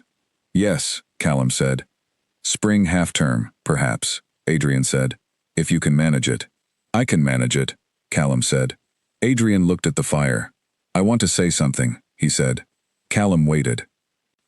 "I have been trying to think of the right way to say it," Adrian said, "and I have not found one, so I will just say it plainly. I wasted a great deal of time. A great many years. I wasted them, being someone who managed things from a distance and called it enough. With you, he stopped, with other people. I am not going to make an argument for why I did it, because the argument does not hold up. I just want to say that I am aware of the cost of it, and I am trying. I am not very good at it yet, but I am trying." Callum was quiet for a moment. "I know you are," he said. "I can see it." He said it without judgment and without performance, in the direct, steady way he had of saying things. Adrian nodded. They went to bed. The house was quiet. The fire burned down in the library, and the coals cooled, and the January cold pressed against the windows from outside. And inside, for the first time in a long time, Hartmoor felt like a place where something was actually happening, rather than a place where things were merely being preserved. Callum left in the morning. Adrian stood on the step and watched the car go down the drive. He went back inside. Mrs. Alderton asked if he needed anything, and he said no, thank you, and went to his study and sat at his desk. He looked at the papers in front of him. He thought about the days just past. He thought about Callum on the train back to Norwich, already probably thinking about the lesson plan he needed to prepare, already back in his own life, carrying whatever he was carrying from these 5 days, in whatever way he carried things. Adrian picked up his pen. He had a letter to write, a business matter, something that had been waiting for his attention for 2 weeks. He wrote it carefully and honestly, saying what he meant and nothing more and nothing less. And then he set it in the outbox and began on the next thing. He worked through the morning in this way, task by task, honest and present, without the usual distances he placed between himself and the work. He found that it was better. He found that doing things with a kind of direct, undefended attention made them go better and made him feel better while doing them. He thought that this was probably something most people worked out much earlier in their lives. He thought it was nonetheless worth working out now. At noon he stood and stretched and looked out the window at the gray January grounds and thought that he was going to plant something in the spring. He was not a person who had ever gardened. He had never thought about it. But he thought about it now, about putting something in the ground and coming back to find it had grown, and the thought appealed to him in a way he could not entirely explain. He thought it had something to do with wanting things to be different in spring than they were in January. He thought it had something to do with believing, for the first time in a while, that they might be. He went down to the kitchen and had lunch at the kitchen table, which he had never done before. Mrs. Alderton looked at him with careful surprise and said nothing. He ate and thought about what to plant and let the ordinary middle of the day be enough. He thought about the afternoon ahead and the evening and the tasks that filled them, and he thought that he was going to do all of them in the same way he had done the morning, present, clear, without the glass between himself and the things he was doing. He thought that was the work, not transformation, not revelation, just the daily choosing of how to be present, one morning and one afternoon, and one ordinary task at a time. He thought he could manage that. He thought it was the right size of a beginning for a man who had been getting things wrong for 20 years and had, finally, decided to stop. Outside the kitchen window, in the gray January light, the grounds of Hartmoor stretched away to the bare tree line and the pale sky beyond. He had looked at that view every day for years, without really seeing it. He was seeing it now. He thought that was what changing your way of looking at things did. It changed what you saw, not by altering what was there, but by altering the degree of attention you brought to it. He had read that somewhere once, and had filed it under the category of things that sounded meaningful, but were probably vague. He thought now that it was not vague at all. It was simply true, and the things that were simply true were often the ones that sounded like pleasantries until you needed them. He thought about the year ahead, with more genuine curiosity than he had thought about a year since he was young enough that years still seemed to contain genuine surprise. He was 40 years old, and had spent 20 of those years believing that surprise was a thing you aged out of, that the future was something to be managed rather than discovered. He thought that belief was one of the things he was in the process of letting go. There were practical things to consider. There was the estate, which always had something requiring attention, the kind of slow and constant demands that a large property made on the person responsible for it. There were business matters, investments, the particular kind of administration that was his by inheritance, and that he had always been competent at, without ever having loved it. He thought about whether love was something to expect from work, and he thought that was a question he had never seriously asked before, and that asking it now, at 40, in a January kitchen with a cup of tea he was not yet drinking, was an interesting thing. He had always admired Eleanor's work. He had always found it interesting, genuinely interesting, the way she talked about buildings, not in the abstract or the aesthetic, but in the human sense, in terms of what a space did to the people who moved through it, what a well-designed building gave to the ordinary day of an ordinary person. She had said once, explaining a project she was working on, that a building was either a gift or a weight, and the difference was in the intention behind it. He had thought about that for weeks after she said it. He was thinking about it now. He thought about what he had built in his life. He thought about Hartmoor, which was both a gift and a weight, and had always been more of the latter than he had admitted to himself. He thought about the arrangement with Callum that had been maintained for 20 years, with the same fidelity to the management of it that he had applied to everything, not out of love, not out of intention, in the sense Eleanor meant, but out of the habit of control, and the belief that control was the same thing as care. He thought that he wanted, going forward, to build things that were actually gifts, not the appearance of gifts, not arrangements that functioned like gifts from the outside, while being something quite different on the inside. Actual gifts, things done with intention, things that considered what the person on the receiving end actually needed, things that were given without the underlying current of management. He thought about Callum, about what it would mean to be actually present for him, not as a provider of funds and arranged silences, but as a person, a brother. He thought about what Callum's life looked like from the outside, the flat in Norwich, the school, the students he clearly cared about, the friend in Cambridge, the history that Callum carried, as all people carry their histories, both in spite of themselves and because of themselves. He knew very little about any of it, really. He knew the outline. He wanted to know more.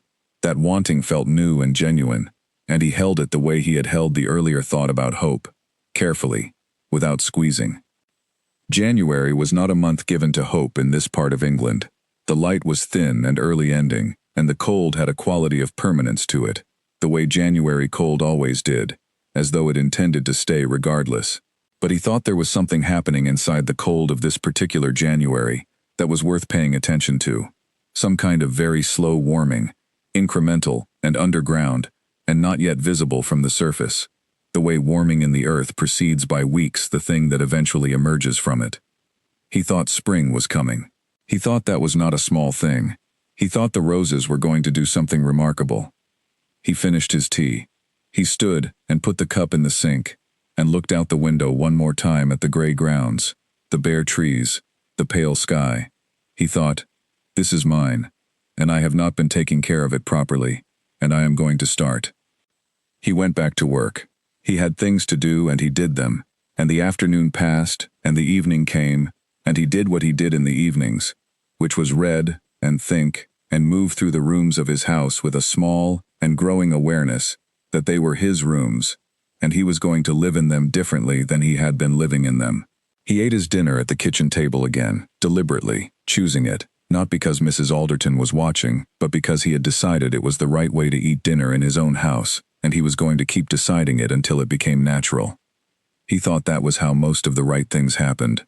You decided them, and then you decided them again, and then one day, you noticed you had stopped having to decide, because it had become the thing you did. He was going to keep deciding. He thought that was the whole program, really. Keep deciding, and keep meaning it, and see what happened. He washed his bowl, he went to the library. He sat with his book and read 3 pages, and then put it down, and thought about Callum arriving in a week and a half, and felt, for the first time in a very long time, something he was willing to call looking forward to something. That was new. He let it be new. The thing about endings, Eleanor had found, was that they did not end. This was a truth she had known theoretically, in the way you know things before you have to live them, but living it was different. Living it meant that weeks after a clean and deliberate goodbye, a certain song on the radio could still move something in her, or she would pass a restaurant they had gone to once, and feel the specific weight of the memory settle over her briefly, before lifting. It did not incapacitate her. It did not ambush her in the way grief ambushes some people, suddenly and totally. It was quieter than that. It was the low-level presence of something that had been significant, and was now gone, and the fact of its absence was woven into ordinary days, in ways that could not quite be scheduled or managed. She was all right. She wanted to be clear about that. Even in her own mind, she was clear about it. She was all right. She was going to work every day, and doing her work well, and seeing her friends, and eating proper meals, and sleeping adequately, and doing all the ordinary things that constituted a life. She was also, underneath being all right, sad. Both things were true, and she had decided to let both things be true, without trying to resolve the tension between them. Clara was a constant. They saw each other often, and Clara had the gift of not pressing too hard about any of it, while still making clear that pressing was available, if Eleanor wanted it. Eleanor found this extremely valuable. She did not always want to talk about Adrian. She sometimes wanted to talk about work, or about the book she was reading. or about Clara's own life, which was full and interesting, and gave them plenty of other material.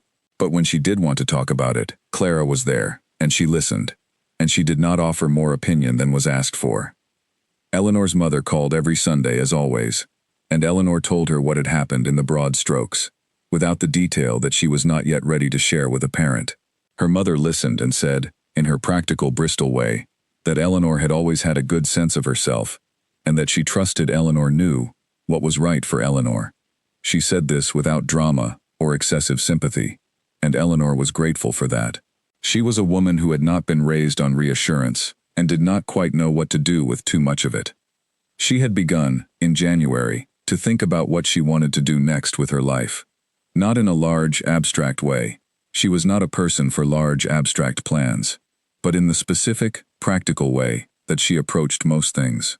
She thought about her work and whether it was what she wanted to keep doing, and she decided it mostly was, though she had been thinking for a while about a particular kind of project she wanted to pursue that she had been deferring. She thought about where she wanted to live. She had been in the Marylebone flat for 5 years, and she liked it, but it had begun to feel slightly too familiar, too settled, in the way that comfortable things can feel when you have been uncomfortable inside them.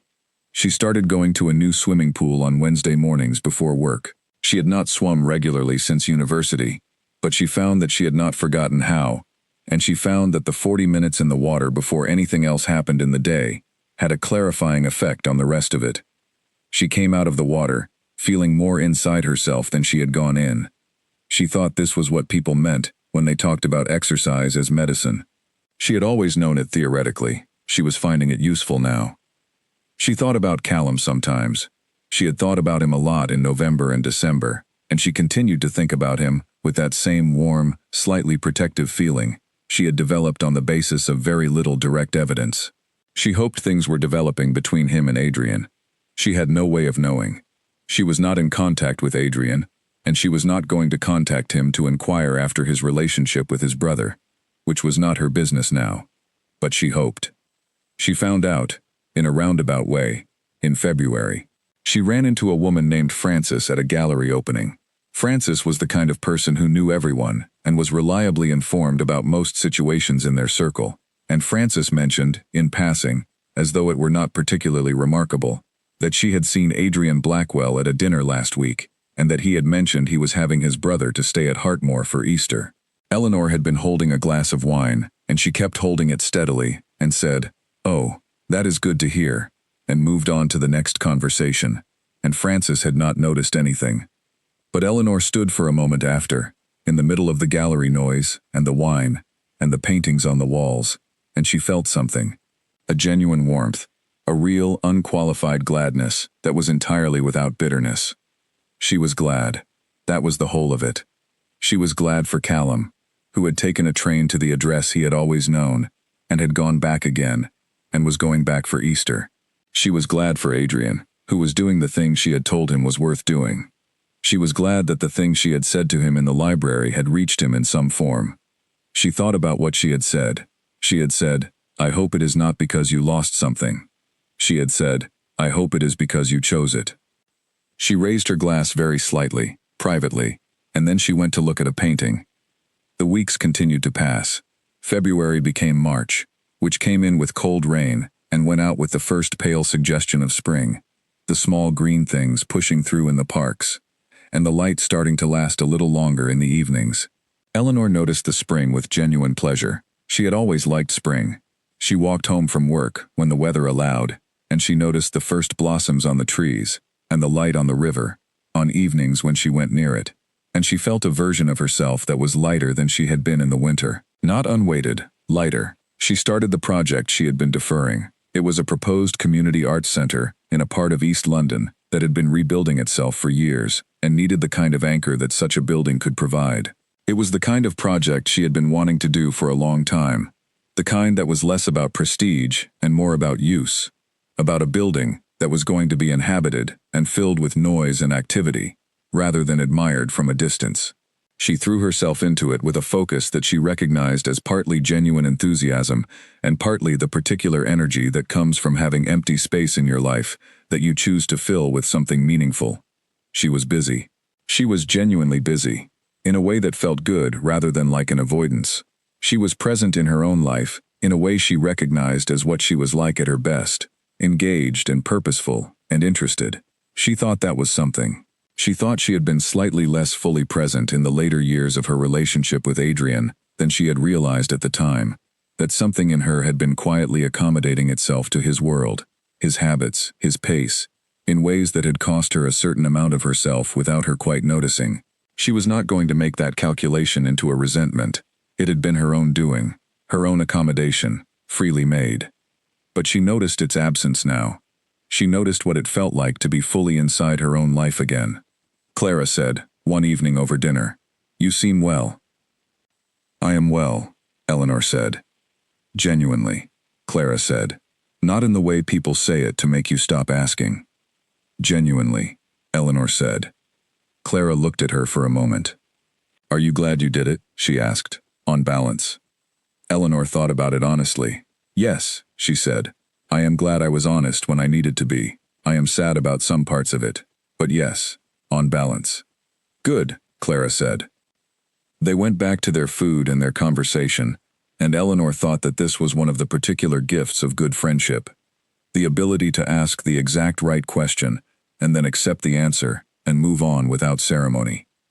She thought about Adrian very rarely now, not because she had decided not to, but because the space he had occupied in her thoughts had gradually been filled with other things, in the natural way that time fills space when you let it. When she did think of him, she thought of him with a kind of clear, untangled feeling that she thought was probably what healthy retrospection looked like. She did not miss him the way she had feared she might. She missed a version of him, the version she had believed him to be, the version she had spent 3 years in the company of. But that version had never quite existed.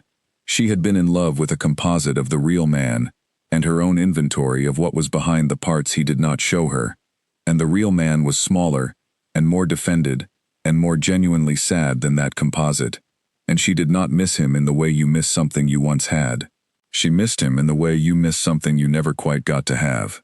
That was a different kind of missing. It was the kind you could live alongside without being slowed by it. Spring continued. The days grew longer.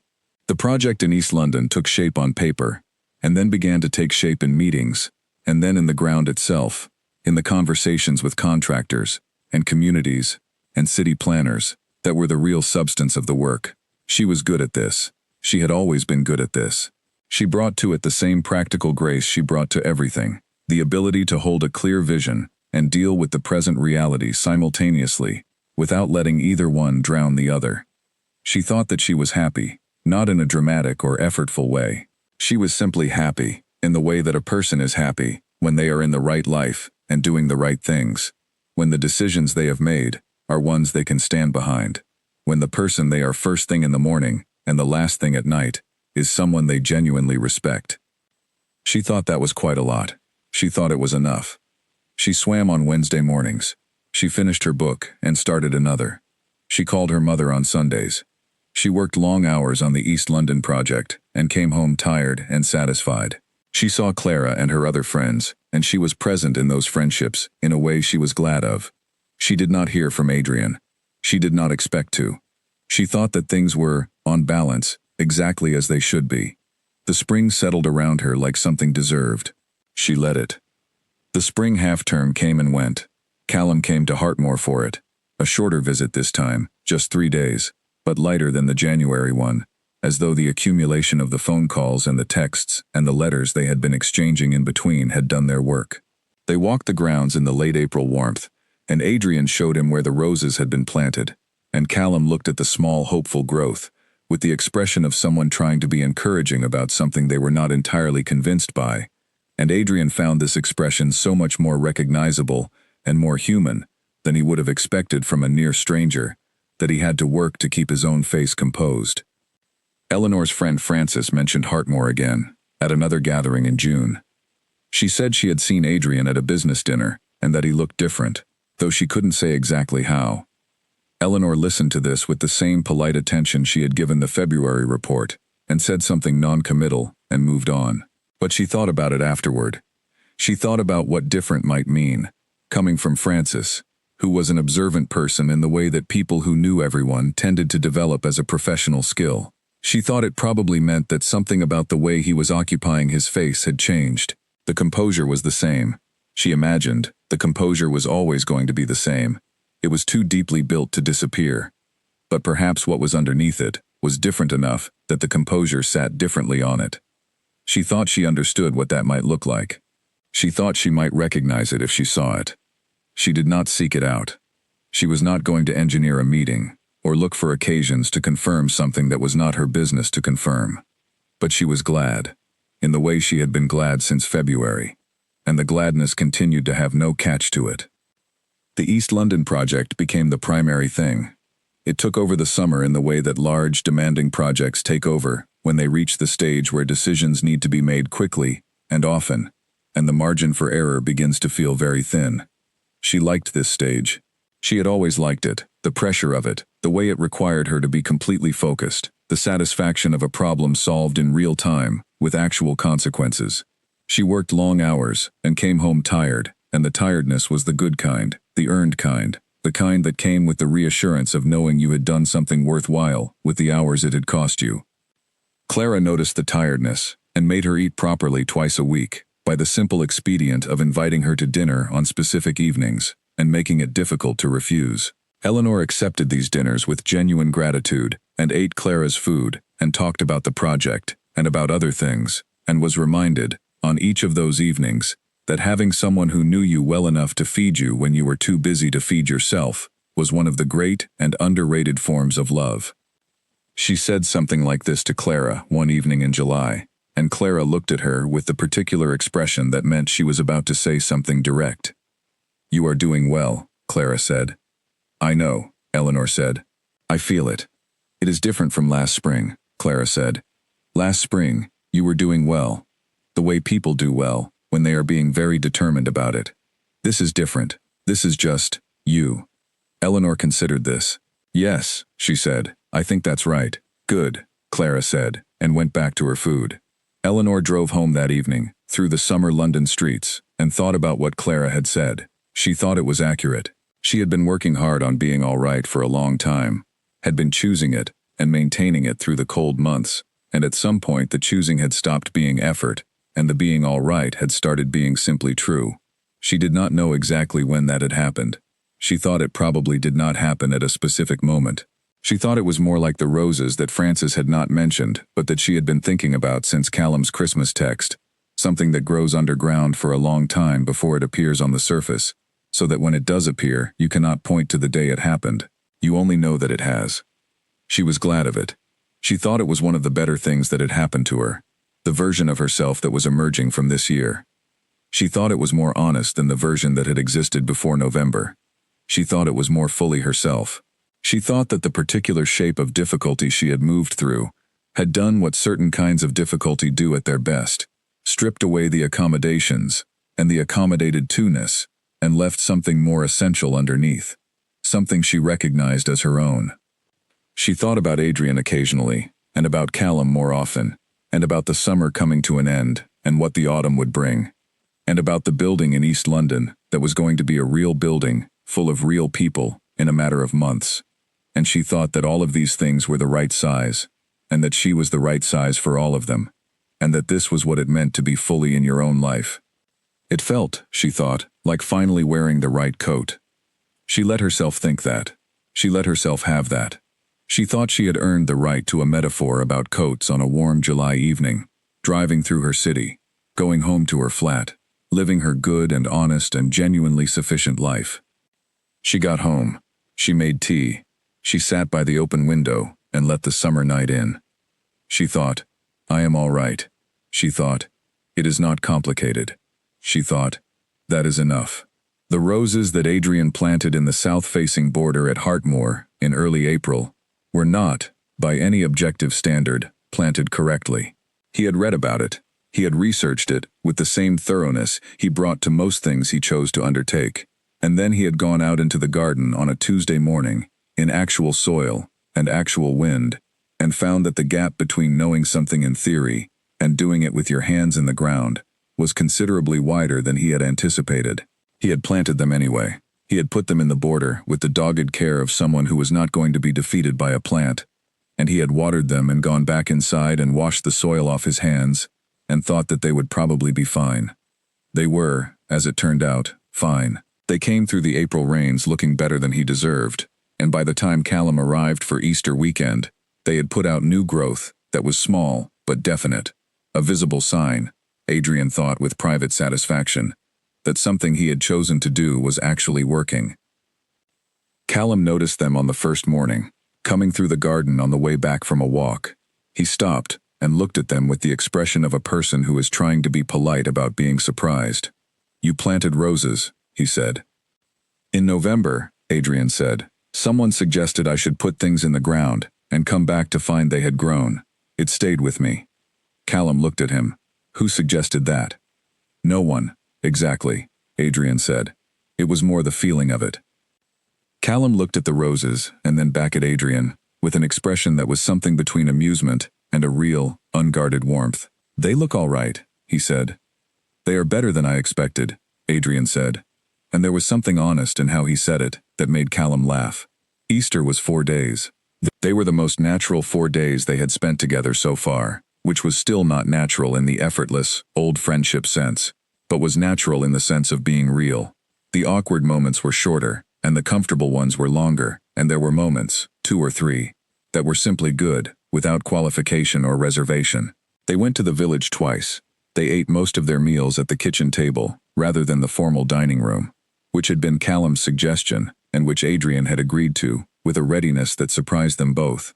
They talked about the past, and they talked about other things, and the balance between those two was, for the first time, in favor of the other things. They were building, slowly, toward the thing that they were going to be to each other. On the third evening, Callum mentioned Eleanor. They were sitting in the garden after dinner, unusually warm for April, the kind of spring evening that felt like a concession from the season. Adrian had brought out 2 glasses, and the night was mild, and the roses were doing what they were doing in the last of the light. "I have thought about her a lot," Callum said. "Eleanor." Adrian looked at his glass. "She was the one who let me in," Callum said. "Brought me inside, made sure I had tea, sat through that lunch. I did not know at the time what she was going through, what had just happened, what she was about to do. I found out later, from things you said. She did all of that on a day when she had just decided to end an engagement. She still brought me in, and made it work." "Yes," Adrian said. "That is an extraordinary kind of person," Callum said. "I know," Adrian said. They were both quiet for a while. "Do you think about her?" Callum asked. "Less than I did," Adrian said. "But yes." "What do you think about?" Callum asked. He said it without pressure, in the way he asked things, making space for an answer without requiring one. Adrian looked at the garden. "I think about what she said," he said. "The last time. She said she hoped I would find the honesty, not because I lost something, but because I chose it. I think about that. I think she was right, that those are different things. And I think—" He stopped. "I think I was getting there before she left. That is what I think. I was getting there, and she could see that I was not there yet, and she did not want to wait. And I think she was right not to wait." Callum looked at him carefully. "You are not angry about it," he said. "No," Adrian said. "I was, I think, for about 3 days. Not at her, at the situation, at myself. And then the anger went away, and left something else." "What?" Callum asked. Adrian thought about it. "A kind of debt," he said. "Not the kind that needs repaying, the kind that just changes you. Because you understand what you owe. Not to her. Just what you owe to the process of being honest. What it costs when you are not, and who it costs." Callum was quiet for a long moment. "You should tell her that," he said. "I don't know that I should," Adrian said. "Not to get her back," Callum said. "I do not mean that. I mean, that is the kind of thing a person deserves to hear, that their honesty reached someone, that it did what it was meant to do." Adrian looked at him. "You are very certain about these things," he said. "I teach 15-year-olds, Callum said. "You get certain about human things quite quickly." Adrian did not respond immediately. He looked at the roses in the last of the light. He thought about what Callum had said. He thought about Eleanor in her flat in Marylebone, living her life with the clarity and the practical grace that had always distinguished her. He thought about whether he owed her a word. He thought about whether it would be more about her or about him. He thought he did not know yet. He thought he needed to be sure before he did anything, because the last thing he was going to do was walk back into her life with a piece of self-improvement to present to her, as though that were a gift she had been waiting for. She had not been waiting. She had gone on. He had no right to assume otherwise. He had no right to assume anything. But Callum's words stayed with him. Into the night, and into the following morning, and into the last day of Callum's visit, and beyond. He did not act on them. He was not sure he was going to, but they stayed, in the way that things stay when they are true. The Easter visit ended.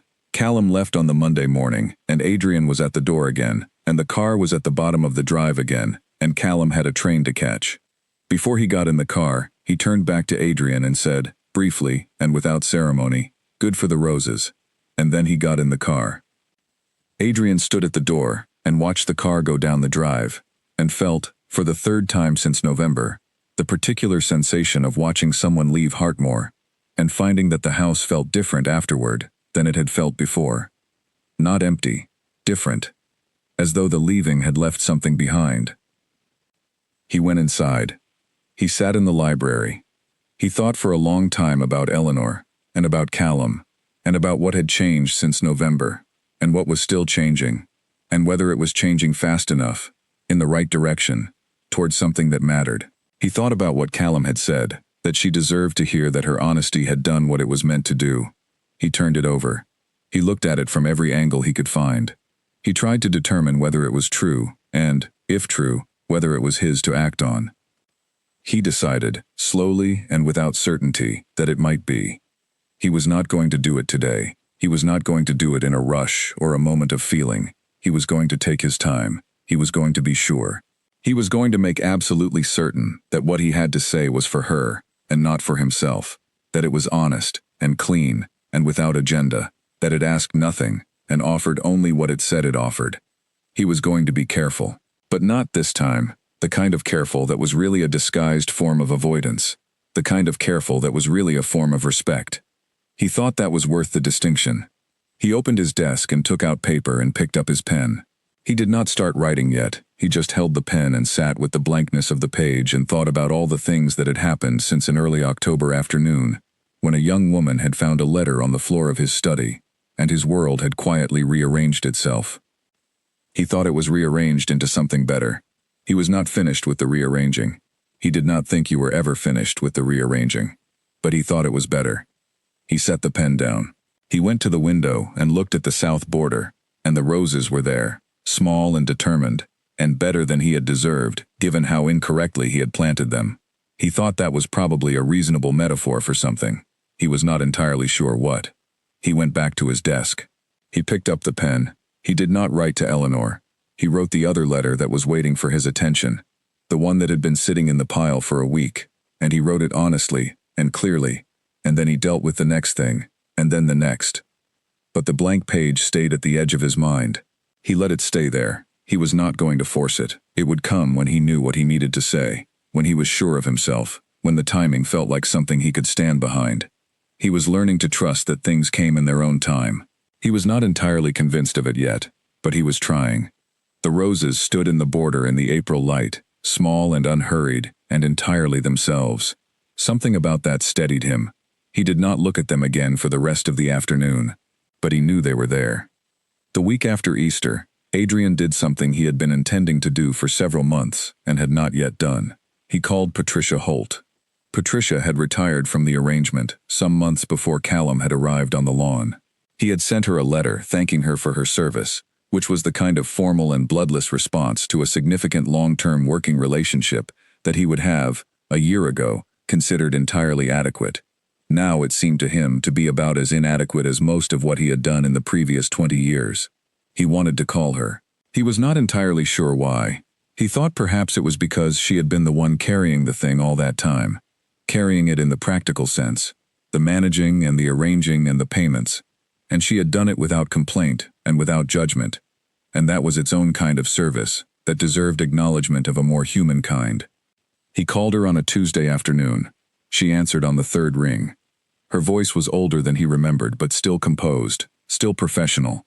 Though she was not, he reminded himself, being professional now. She was just herself. He told her that Callum had come to Hartmoor. He told her they had met, and had spoken, and were in the process of getting to know each other. He told her he was sorry for the way the arrangement had been structured. Sorry for her having to be the mechanism of a distance that should not have existed. Sorry for the weight of being the intermediary between two people who had needed to find each other years earlier than they had. He said it plainly. He was getting better at saying things plainly. Patricia was quiet for a moment, and then she said, in her composed and measured voice, "I am glad, Mr. Blackwell. I am glad you have found your way to it." He thanked her. He said he hoped her retirement was going well. She said it was. They rang off. It was a short call, perhaps 8 minutes. He sat for a while after, with the phone in his hand, and thought about all the people who had existed in the periphery of his arranged and managed life, who had been enlisted into the maintenance of his distances and his silences, and he felt something complicated about all of them. He thought that reckoning with the people at the center of your mistakes was important and necessary. He also thought that reckoning with the people at the edges, the ones who were never given the choice about whether to be involved, was the part that most people forgot to do. He was trying not to forget. There were other calls in that same spirit, over the weeks of April and May. People he had kept at a particular arm's length, for reasons that no longer seemed compelling. An old friend from his time at university, whom he had let drift because the friendship had required a kind of emotional availability he had not had in those years, and had not known how to explain the absence of. He called him. The conversation was halting and strange, and ended with an agreement to have lunch in London, which they did, and it was better than he had hoped, which was usually how things were when you finally did the thing you had been putting off. His relationship with the village continued to develop in its slow and genuine way. He had attended 4 events by the end of May, and was beginning to recognize faces and be recognized in return, and while he was not going to claim that this was comfortable, or that he had suddenly become a person who found community easy, it was real, it was present, it was something he was choosing rather than managing. He thought there was a difference, and he was learning to feel it. Callum called on a Wednesday evening in late May, not their usual calling time, and Adrian answered with a slight unease that he recognized was left over from the years when unexpected calls meant unexpected problems, and which he was working on replacing with simple curiosity. Callum said he was ringing to tell him about a student, a particular student who had been in his history class for 2 years, and who had, that afternoon, submitted an essay that had made Callum stop marking in the middle of the staff room and sit with it for 20 minutes while people around him carried on with their own work. He read part of it down the phone to Adrian, who sat in the library at Hartmoor, and listened to the words of a 15-year-old about inherited silence and what it does to the people who are required to carry it. He listened without saying anything until Callum had finished. Then he said, "That is a remarkable piece of writing." "I know," Callum said. "I thought you should hear it." "Yes," Adrian said. "Thank you." They were both quiet for a moment. "I am going to tell him it is the best essay I have marked all year," Callum said. "Tell him it is the best essay you have marked in several years," Adrian said. Callum laughed. Adrian found that he was smiling, slightly, in the library in the evening, alone with the phone and the firelight, and his brother's voice coming through the distance. He thought about the 15-year-old who had written that essay. He thought about what it was to be 15 and to see something that clearly. He thought that Callum's students were lucky to have a teacher who stopped in the middle of the staff room to sit with a piece of good work, rather than simply marking it competent and moving on. He thought that Callum was extraordinary. He thought that this, the simple and clear knowledge of who his brother was something he had been denied for 20 years, and was now, slowly and imperfectly, being restored to him, and that the restoration felt like something he was going to have to hold carefully and be grateful for every day. He thought gratitude was underrated as a practice. He thought he had not done much of it in his life, and was going to try to do more. He said goodnight to Callum. He put the phone down. He sat in the library for a while, and thought about the page that was still not written, and decided that he was getting closer. He thought he might know soon what he needed to say. He thought it was coming the way the roses were coming, underground first, and then visible, and then very much themselves. He was going to wait for it to be ready. The letter arrived on a Wednesday. Eleanor had come back from swimming and changed and was eating toast at the kitchen table with her laptop open and half a cup of tea cooling beside it when she heard the slot and the small thud of the post, and she went to the door and sorted through the envelopes in the ordinary way, and there it was. Her name, in a handwriting she recognized, neat and precise, on a cream envelope with no return address. She stood in the hallway for a moment with it in her hand, and then she went back to the kitchen and set it on the table next to her toast and looked at it for a little while before opening it. It was 2 pages. She read it slowly, beginning to end, without stopping. He had written, first, to say that he was not writing to ask for anything. He wanted to be clear about that at the start, because he did not want her to read the rest of it, braced against an agenda that was not there. He was writing because Callum had said something that he had thought about for 3 weeks, and he believed Callum was right, that she deserved to hear what her honesty had done. He told her that Callum had come in November because she had let him in. He told her about the January visit and the 5 days that had been difficult and real and valuable, in the way that only difficult and real things are. He told her about the Easter visit and the roses. He told her about the changes in himself that had happened slowly, incrementally, without drama, in the months since November. Not a transformation, he was careful to say. Not the sudden and implausible kind of change that happens in stories, but the grinding, incremental, often failing kind that he thought was the only kind that was real. He told her that he was not the same person he had been in November, and that the difference, insofar as he could trace it, ran back to what she had said in the library. He told her that he was grateful. He said it simply and without performance. He said, "You told me the truth, and the truth changed things, and I am grateful for it." He did not say he loved her. He did not say he missed her. He did not ask to see her. He said, at the end of the 2nd page, that he hoped the project in East London was going well. He had read about it somewhere, he said, and it sounded like exactly the sort of thing she would be good at, and he hoped she was all right, and he was glad she was in the world. He signed it, Adrian. Eleanor sat with the letter for a long time. She thought about all the things she had believed about him over 3 years, and about all the things she had found out were not quite true, and about all the things she had seen in those last weeks that were true but too late, or differently arranged than she had needed, or simply not enough in the way that she had needed. She thought about the library, and the choice she had made, and the drive back to London, and the months since, the swimming, and the project, and the spring, and the slow, steady return to herself that she had been making. She thought about what the letter said, and what it did not say, and whether she believed both. She believed both. She set the letter down. She finished her toast. She drank her tea, which was cold by now, and thought about whether she was going to reply. She thought she was, not right away, not out of impulse, but she thought she was. She thought there were things worth saying, and she thought she could say them honestly, and without reopening anything she did not want to reopen. She thought she could acknowledge what he had said, and tell him what she wanted him to know, and she thought that the exchange could be what it was, a correspondence between 2 people who had mattered to each other, and who were both, by their own accounts, all right, and in whom the past had done its work, and left them standing. She went to work. She had a full day, meetings and site visits, and a long session with the contractor about the East London project that was going very well, better than she had dared hope in the early months.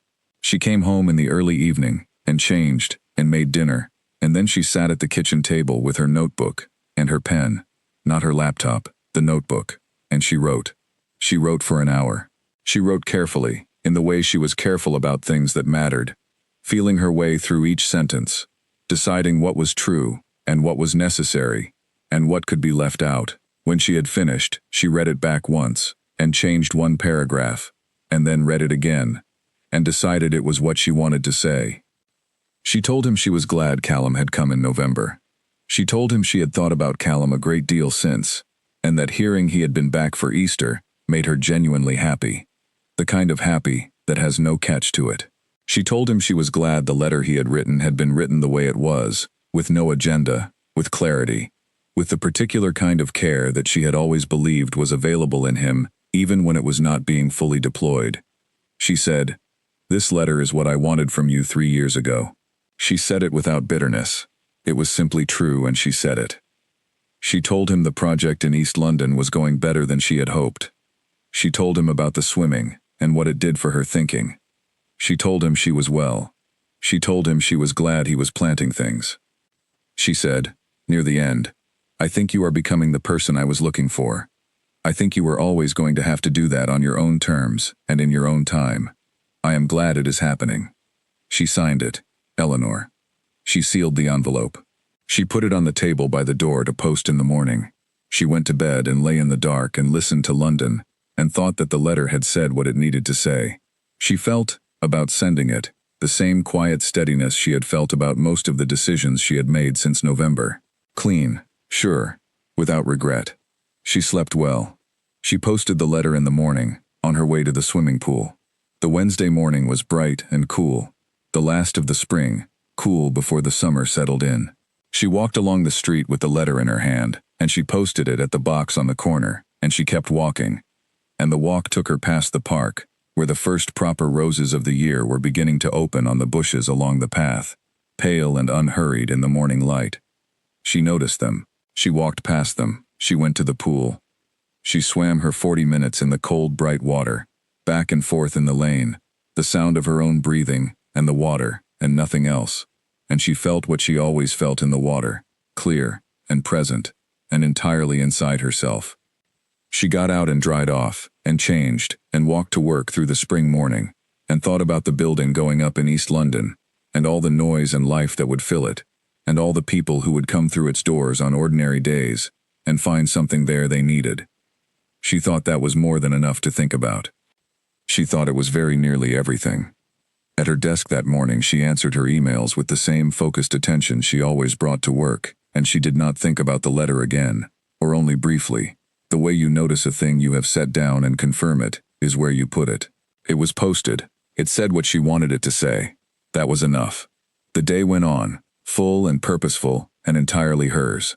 She thought, sometime in the middle of the afternoon, with the sun coming through the office window at a useful angle, that she was genuinely glad to be exactly where she was, not resigned to it, not making peace with it, genuinely glad.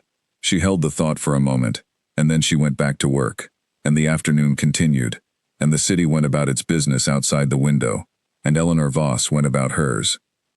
The building in East London was going up faster than the contractor had initially estimated, which Eleanor had found, in her experience, either meant very good management or an overlooked complexity that was going to become apparent later. She was monitoring both possibilities with the same focused attention she brought to everything. She had site meetings 3 times a week, and she came home from each one with mud on her shoes and the particular satisfaction of someone watching something she had planned in the abstract becoming real in the world. She had begun to think about what she wanted to do after this project, not with the restless urgency of someone who cannot simply be present in what they are doing, but with the quiet background curiosity of a person who is happy where they are and is also interested in what might be next. She thought she wanted to do more of this kind of work, community-facing, publicly accessible, designed for use, rather than admiration. She thought she might want to try for a project abroad. She had been thinking about Portugal, partly because the trip with Clara in the spring had left something in her, a particular quality of light, and a particular quality of building that she had not been able to quite shake off. She thought she would investigate it. She thought she would see. She mentioned this to Clara over the phone one evening, and Clara said, "You're thinking about moving?" "Not moving," Eleanor said. "Working. There is a difference." "For how long?" Clara asked. "I don't know yet," Eleanor said. "Long enough to do something real." Clara was quiet for a moment. "Good," she said then. "I think you should." "I haven't decided anything," Eleanor said. "I know," Clara said. "But the fact that you're thinking about it in that way, forward, interested, curious, that's good. Last year you were thinking about things in a very different way. Last year you were thinking about things in a very different way. Last year you were thinking about things in a very different way. Last year you were thinking about what to do next," Clara said. "That's different." It was different. Eleanor knew it was different. She did not need it to be named, but she found that she liked having someone around who could name it when she was in the middle of living it, and could not quite see it from the outside. She thought about the letter on the kitchen table. She thought about what she had said in it, the words she had chosen, the honesty she had managed. She was glad of the honesty. She had wondered, briefly, After sealing the envelope, whether she had said too much, whether the sentence about the letter being what she had wanted from him 3 years ago was too pointed, too much like an accusation dressed as an observation. She had concluded it was not. It was simply true, and she had said it in a tone that was honest rather than accusatory, and she thought he would receive it in that spirit, because he was not, whatever else he was, a person who willfully misread tone. He was precise. He would receive it precisely. She thought about what he was going to write back. She found she was genuinely curious, not anxious. She thought that was a distinction worth noticing. A year ago, the prospect of hearing from Adrian would have brought anxiety along with it, the feeling of something unresolved that might require her to do more deciding. Now it brought only curiosity. She thought that meant the deciding was done, and she was simply corresponding. Two people who had mattered to each other, being honest about where they had arrived. She thought that was a reasonable thing. She thought there was no reason why people who had been important to each other could not be honest with each other about what had happened and where things stood, without it needing to mean something it did not mean. She ate her dinner. She read. She went to bed. The next morning was a swimming morning. She was at the pool by 7:15 and in the water by 7:20, and she swam her 40 minutes with the same rhythm she had developed over the past several months. The particular rhythm that was hers now. The way she breathed and turned and pushed off the wall and came back down the lane. She had been a reasonable swimmer as a teenager, and she was a reasonable swimmer now, which was to say, she was neither fast nor graceful, but she was consistent, and she did not stop. And in her experience, consistency was the more useful quality of the two. She thought, in the water, about the building. She thought about the load-bearing wall on the south side that had required an adjustment she had been debating with the structural engineer for 2 weeks, and about which they had reached a conclusion yesterday that she was satisfied with. She thought about the community meetings she had been running with the local groups who were going to use the building once it was finished, about the particular mixture of excitement and apprehension that such groups brought to the prospect of a new space. Excitement about what it might enable, apprehension that it might turn out to be another space, designed by people who did not live there, for people who did not live there. Something beautiful and useless, rather than useful and theirs. She was determined it was going to be theirs. She had been determined about this from the beginning. It was, she thought, the most important thing about a community building. Not the design, not the materials, not the accolades it might attract from architectural publications, but whether the people it was built for felt that it belonged to them. Whether it was theirs in the full sense, whether they had been part of making it, whether their ideas had been received and respected and incorporated, whether the decisions about how it would be used had been made with them rather than for them. She thought that was a principle that applied beyond buildings. She thought it was one of the more important things she had worked out in a year of working things out. The difference between doing something with a person and doing something for them. The difference between presence and provision. She had spent 3 years with someone who provided and did not quite show up. She had learned, from the shape of that, what showing up actually meant. She got out of the pool and changed and walked to work and thought about the day ahead, which was full and interesting and full of decisions that were hers to make. She thought it was a good day. She thought it was going to be a good week. She thought the letter she had sent was a good letter, and that whatever came back from it was going to be fine, and that in the meantime there was a building going up in East London that needed her attention. She gave it her attention. She gave it all of it. That was, she thought, a good way to live. She thought, sometime in the week after sending the letter, about what Adrian was going to make of it. She had been honest. She had said what was true. She had offered the continuation, occasionally, not frequently, as something she actually wanted, not something she was offering out of politeness or the desire to make a clean exit feel less clean. She genuinely wanted to hear how things were going. She was genuinely glad about Callum and the roses and the village and the small, accumulating evidence of a man deciding to live differently. She wanted to know about all of it, in the way you want to know about things that matter to you even when they are no longer yours. She thought that was not a complicated position. She thought some people would find it complicated. She thought those people were probably not her. She went to the site on a Wednesday and spent 4 hours looking at things that were going right, and 2 hours looking at one thing that was not. And by the end of it, the one thing had been addressed to everyone's satisfaction, or at least, to the satisfaction of all the people whose satisfaction mattered professionally. She walked back to the Tube through the East London streets, and thought about the building, and about what it was going to be when it was finished, and about who was going to walk through its doors on a Tuesday afternoon a year from now. And the thinking made her feel the particular kind of warm that only the imagination of actual future use can produce. Not pride, quite. Something more forward-looking than pride. She called her mother on Sunday. She talked about the project, and her mother listened and asked questions that were practical and good. The questions of a woman who had spent her own career doing practical and useful work, and who valued the same in others. Eleanor had always been grateful for this, for having a mother whose admiration was not unconditional, but was therefore worth something when it was given. Her mother said the building sounded exactly right, and that Eleanor sounded exactly right, and Eleanor said, "Yes, I think so." She meant it. She had been saying it for months without quite meaning it all the way through, and now she meant it in the full sense. She had not heard back from Adrian yet. She had not expected to. Not yet. He was a man who took time with things, and she had sent the letter only a week ago. She was not checking the post with any particular attention. She was living her days with the same full, focused presence she had been developing over the past year, and the letter was out, and whatever came back from it would come back from it, and she would receive it, with the same steadiness she brought to most things. Clara, when she reported this state of affairs, said, "You've changed." "I know," Eleanor said. "A year ago, you would have been thinking about it constantly," Clara said. "A year ago, I was doing a lot of things constantly, that I am not doing anymore," Eleanor said. Clara smiled. "Good," she said.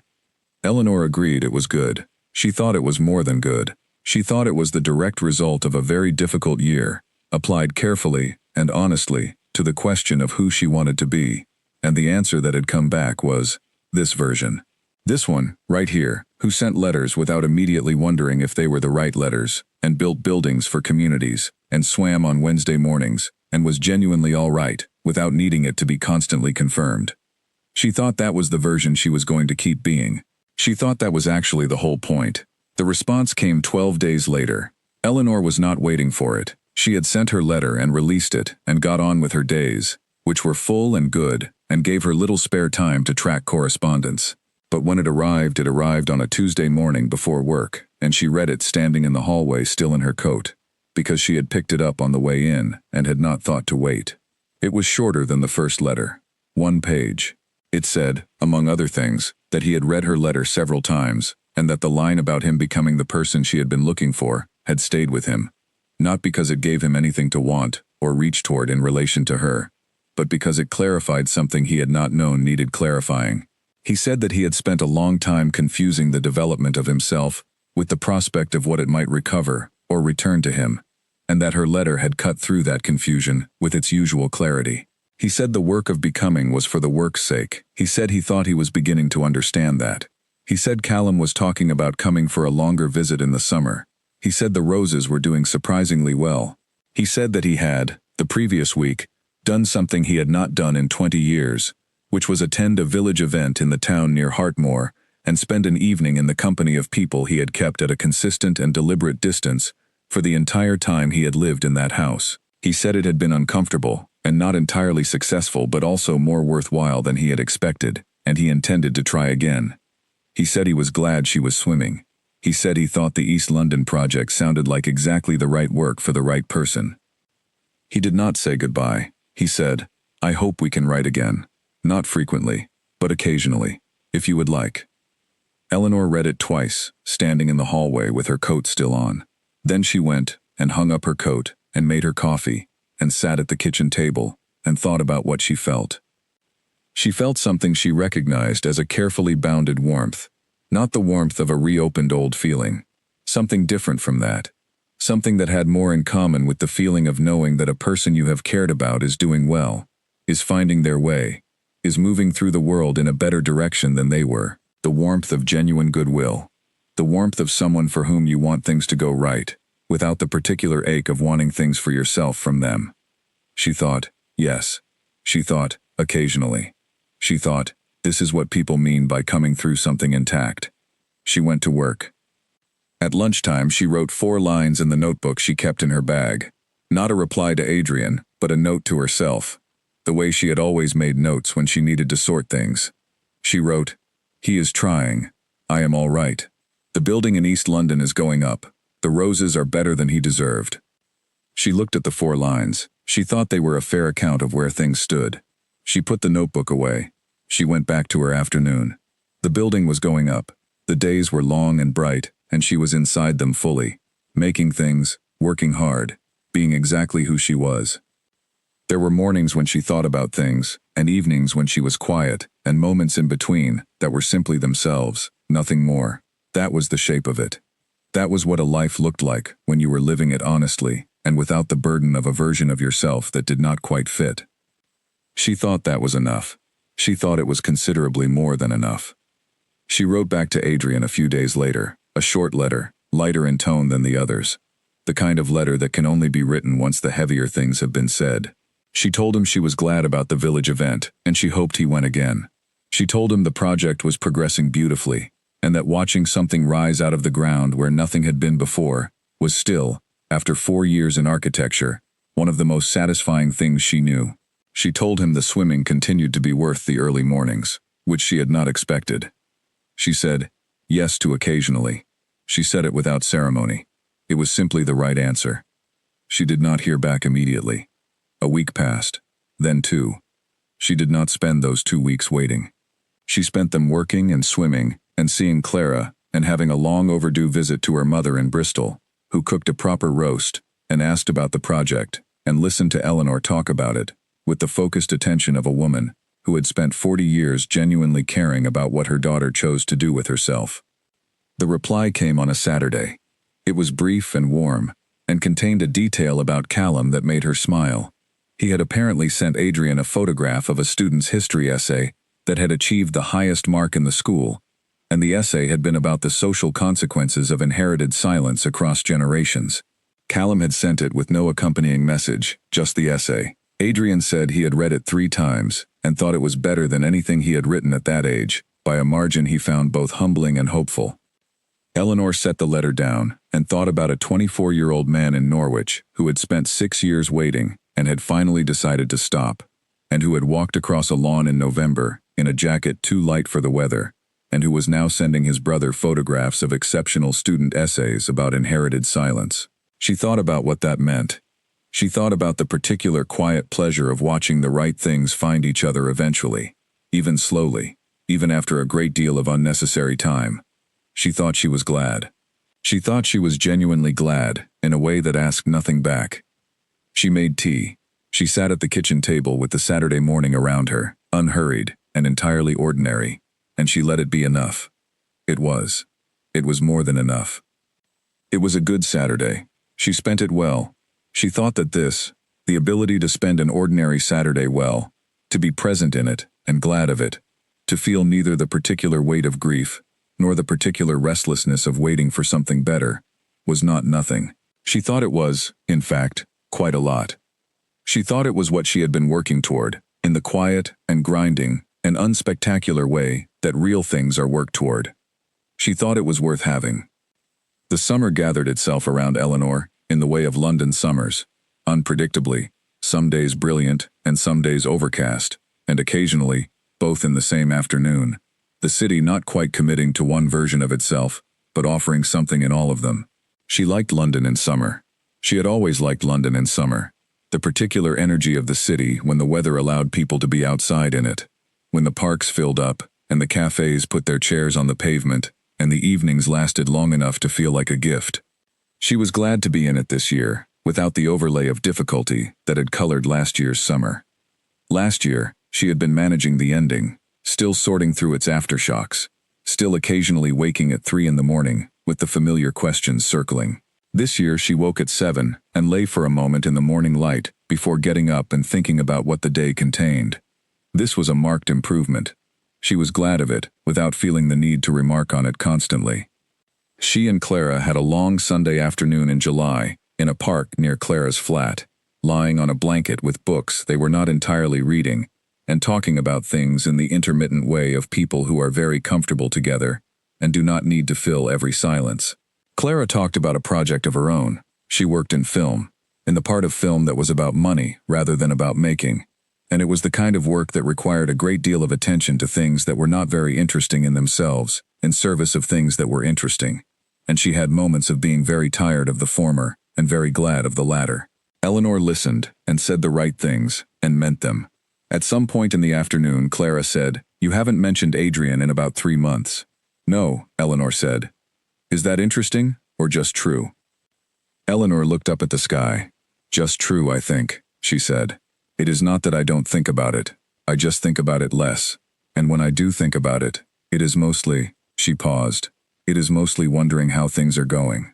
Not with any particular feeling attached to the wondering." "That's healthy," Clara said.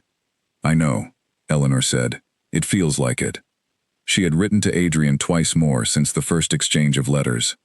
The correspondence had settled into a rhythm that suited them both, occasional, warm, specific, without any of the performing that both of them had done in their 3 years together, and were capable of leaving behind now that there was no relationship to maintain. She wrote to him about the building. He wrote to her about Callum, about the village, about a conversation with someone from his father's generation who had lived near Hartmoor all his life, and who, it turned out, had known about Callum for years, and had simply been waiting for someone to acknowledge the fact, before offering anything like warmth. Adrian had been shaken by this, she could tell, though his letter described it with his usual composure.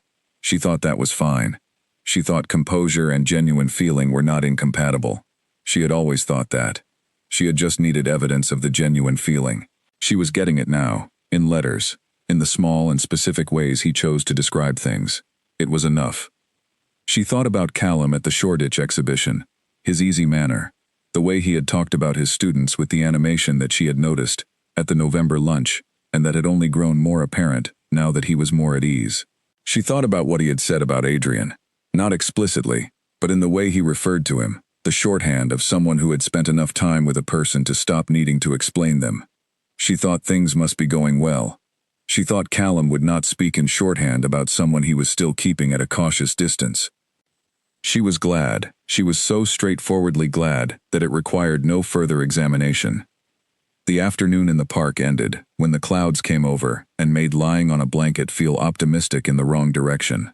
They packed up and went to Clara's flat for tea, and then Eleanor walked home through the summer streets and thought about nothing in particular, which was itself a kind of luxury she had not had for a while.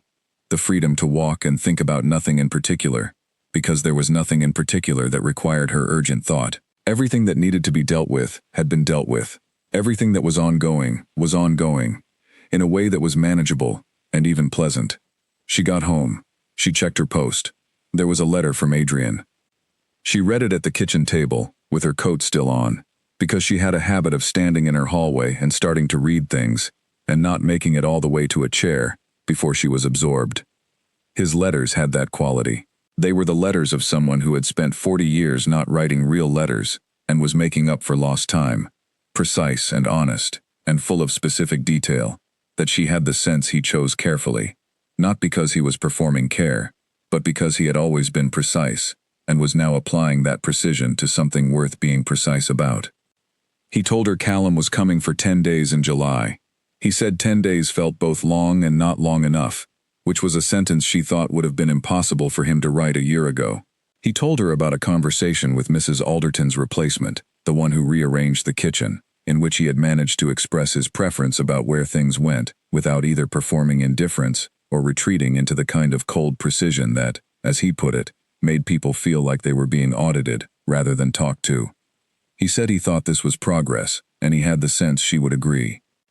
She did agree. She smiled reading it. She thought that a man who had once been incapable of acknowledging that he had preferences was now capable of expressing them without making the person on the receiving end feel like they had failed an examination, and she thought that was the specific and genuine kind of change that mattered, the kind that showed up in the small interactions of an ordinary day rather than in grand gestures. She thought grand gestures were easy. Ordinary days were the test. She wrote back that evening.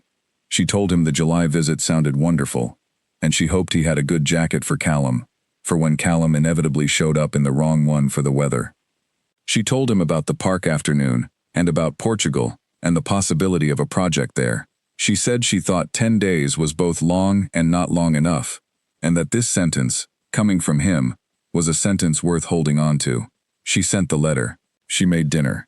She sat by the open window with the summer evening coming in, and thought that she was living a good life, a genuinely good life, and that it had not always felt this way, and it felt this way now, and that was not nothing.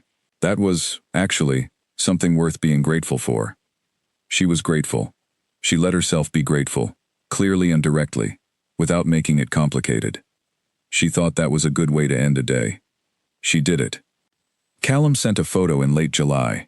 It was a photograph of the two of them, him and Adrian, standing in the south garden of Hartmoor with the roses in the background, which had by that point become genuinely astonishing in their size and profusion. Neither man was looking at the camera. Callum was saying something to Adrian, and Adrian was listening with the particular attention that Eleanor had always known he was capable of, and had not always seen directed at the right things. They looked, in the photograph, like two people who had been somewhere difficult together, and had come out of it still standing, and were now in the process of figuring out what the standing meant. Eleanor looked at the photograph for a long time. She thought, there it is. She thought, that is what I hoped for. She thought that it had taken longer than it should have, and that the cost of the time had been borne mostly by Callum, and that some of that cost was going to be borne by both of them for a while longer, because these things did not resolve simply or quickly. She thought all of that, and she thought it was also true that this photograph existed, which it had not existed the previous November, and that the existence of it was the whole point. She sent Callum a reply saying the roses were enormous. He sent back 3 words. He planted them badly. She laughed out loud in her kitchen at that. She thought that was possibly the most accurate 3-word summary of a significant situation she had ever received. The building opened in October. She had thought, when she first took on the project, that the opening would feel like an ending. The end of the work, the end of the particular focused intensity that a construction project demanded. It did not feel like that. It felt like what it was. The moment when the work became real, when the thing she had imagined, and argued for, and fought through the long, slow process of actually making, crossed the threshold into the world. It felt like a beginning. It felt, as she stood in the main hall with the light coming through the tall windows and the people coming through the doors, like the beginning of the long, useful life of a thing she had made. She thought about the people who were going to use this building on ordinary Tuesdays for the next 30 years. She thought about the 15-year-olds who were going to come in and sit in the rooms and learn things in a space that had been made with the intention of making them feel like they were somewhere that belonged to them. She thought about the particular quality of a space that has been thought about carefully, the way a well-designed building gives something to the people inside it that they cannot quite name, but that shapes the quality of what they do and feel in it. She thought she had made something like that. She thought it was going to do what she had made it to do. She thought that was enough. She thought it was more than enough. At some point in the afternoon, she looked across the main hall and saw Adrian standing near the far wall, looking up at the ceiling in the way she had seen him look at the ceiling that afternoon, with the genuine attentiveness of someone who was present with what they were looking at. He had not seen her yet. She watched him for a moment before he turned and found her in the crowd. She thought, he came. She thought, of course he came. He said he would. She thought, he is different. Not transformed. Not the implausible, sudden version of change that she had never believed in, but different in the specific and real way that a person is different when they have been working on themselves honestly and for long enough that the work has started to show in how they stand in a room. He was still composed. He was still precise. He was still, at his core, the same man who had given nothing away unless he decided to give it. But the deciding felt different now. The deciding felt like something happening because he had chosen it, rather than because he was protecting something. She crossed the room to him. She said, "You came." He said, "Yes." They looked at each other. She thought that there were several things she could have said, and that the right thing was to say, nothing elaborate, and to simply be present, which she was. She was fully present. She was not managing anything. She was not performing anything. She was simply standing in the building she had made on the opening day of it, looking at a man she had known for 4 years, and knowing him, now, in a different way. She said, "Do you want to see the rest of it?" He said, "Yes." And they went. Summer came to Hartmoor in a way that Adrian had not expected, which was to say, it came and he noticed it. He had lived in that house for most of his adult life, and he could not recall a summer in which the light on the south garden had seemed so specific, so worth looking at. He told himself this was because of the roses, which had flourished beyond all reasonable expectation, given how incorrectly he had planted them. He suspected it was about more than the roses. Callum came in July for 10 days, the first long visit. He brought his own books and his own habits, and he moved through the house with the ease of someone who has decided to make himself at home, in a place that is not quite his yet, but is approaching it. And Adrian watched this with something he had not previously had access to. A kind of uncomplicated pleasure, not managed pleasure, not the appreciation of a situation because it reflected well on him. Just the plain, direct enjoyment of having someone he wanted in the house, actually in the house. They argued twice during the 10 days. Real arguments, not polite disagreements. The first was about a decision Adrian had made about some land on the estate, and Callum had an opinion, and said it directly, and Adrian had been initially resistant, and then had thought about it for a day, and changed his mind, and told Callum so, which Callum received without surprise. Good, he had said. That was it. The second was about something more personal, about their father, and it was a harder argument, one that had old material in it, and required them both to say things that were not easy to say. It did not resolve cleanly. It was the kind of conversation that needed more than one conversation. They both knew that. But they were still at the table the next morning, eating breakfast, talking about what they were going to do with the day. Adrian thought that was what family was, not the clean resolve, the being at the table the next morning. He thought that he was 40 years old and had only just worked that out. He thought it was better to work it out at 40 than not at all. Letters continued to come from Eleanor, not frequently, as they had agreed, not frequently, but occasionally. A letter every few weeks. She told him about the East London building, which was nearing completion. She told him about a trip she had taken with Clara to Portugal. She told him about a difficult conversation she had had with a colleague, and how she had handled it, in the direct and honest way she had always handled things. Her letters were warm and specific, and entirely her, and he read them with the feeling of someone receiving dispatches from a world that was running well, from a person who had both the talent for, and the commitment to, being fully alive to her own life. His letters back were different from what they had ever been. He noticed this. He wrote to her without artifice, without the managing, without the careful angling that he had spent years applying to communication, as though it were a form of negotiation. He wrote plainly. He told her about Callum's visit. He told her about the arguments and the breakfast. He told her about the village event he had attended a third time this summer, which had gone considerably better than the first. He told her that Mrs. Alderton had retired, and the new housekeeper had a habit of rearranging things in the kitchen that he found quietly maddening, but was trying to view as an opportunity to be less rigid about where things were kept. She wrote back about that one with something he recognized as amusement, though her letter was as composed as all her letters. She said she was glad he was trying to be less rigid about where things were kept. She said this sounded like progress. He thought she was right. In August, Callum spent a week in London between visits, and sent Adrian a message one evening, saying that he had run into Eleanor at an exhibition in Shoreditch. He said they had talked for half an hour. He said she looked well. He said she had asked about the roses. He said she had smiled when he told her they had survived the summer heat and were bigger than anyone had a right to expect. He said she had asked him to tell Adrian hello. Adrian read the message sitting in the library at Hartmoor in the August evening. He sat with it for a while. He thought about Eleanor at an exhibition in Shoreditch, in the summer, looking well. He thought about her asking about the roses. He thought about the particular quality of her attention when she cared about something, the way her focus settled on it completely, without the distraction that most people brought to most things. He thought about how long it had taken him to recognize that kind of attention for what it was, which was a rare and valuable thing freely given, and how much of it he had received without recognizing it for what it was. He thought about the version of himself who had stood in this library on a November afternoon watching her walk out of it, unable to say anything true enough to make her stay.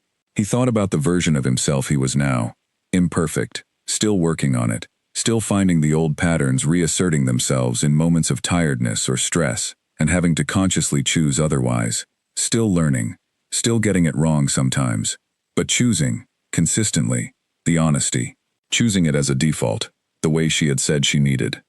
The way he now understood was the only way it worked.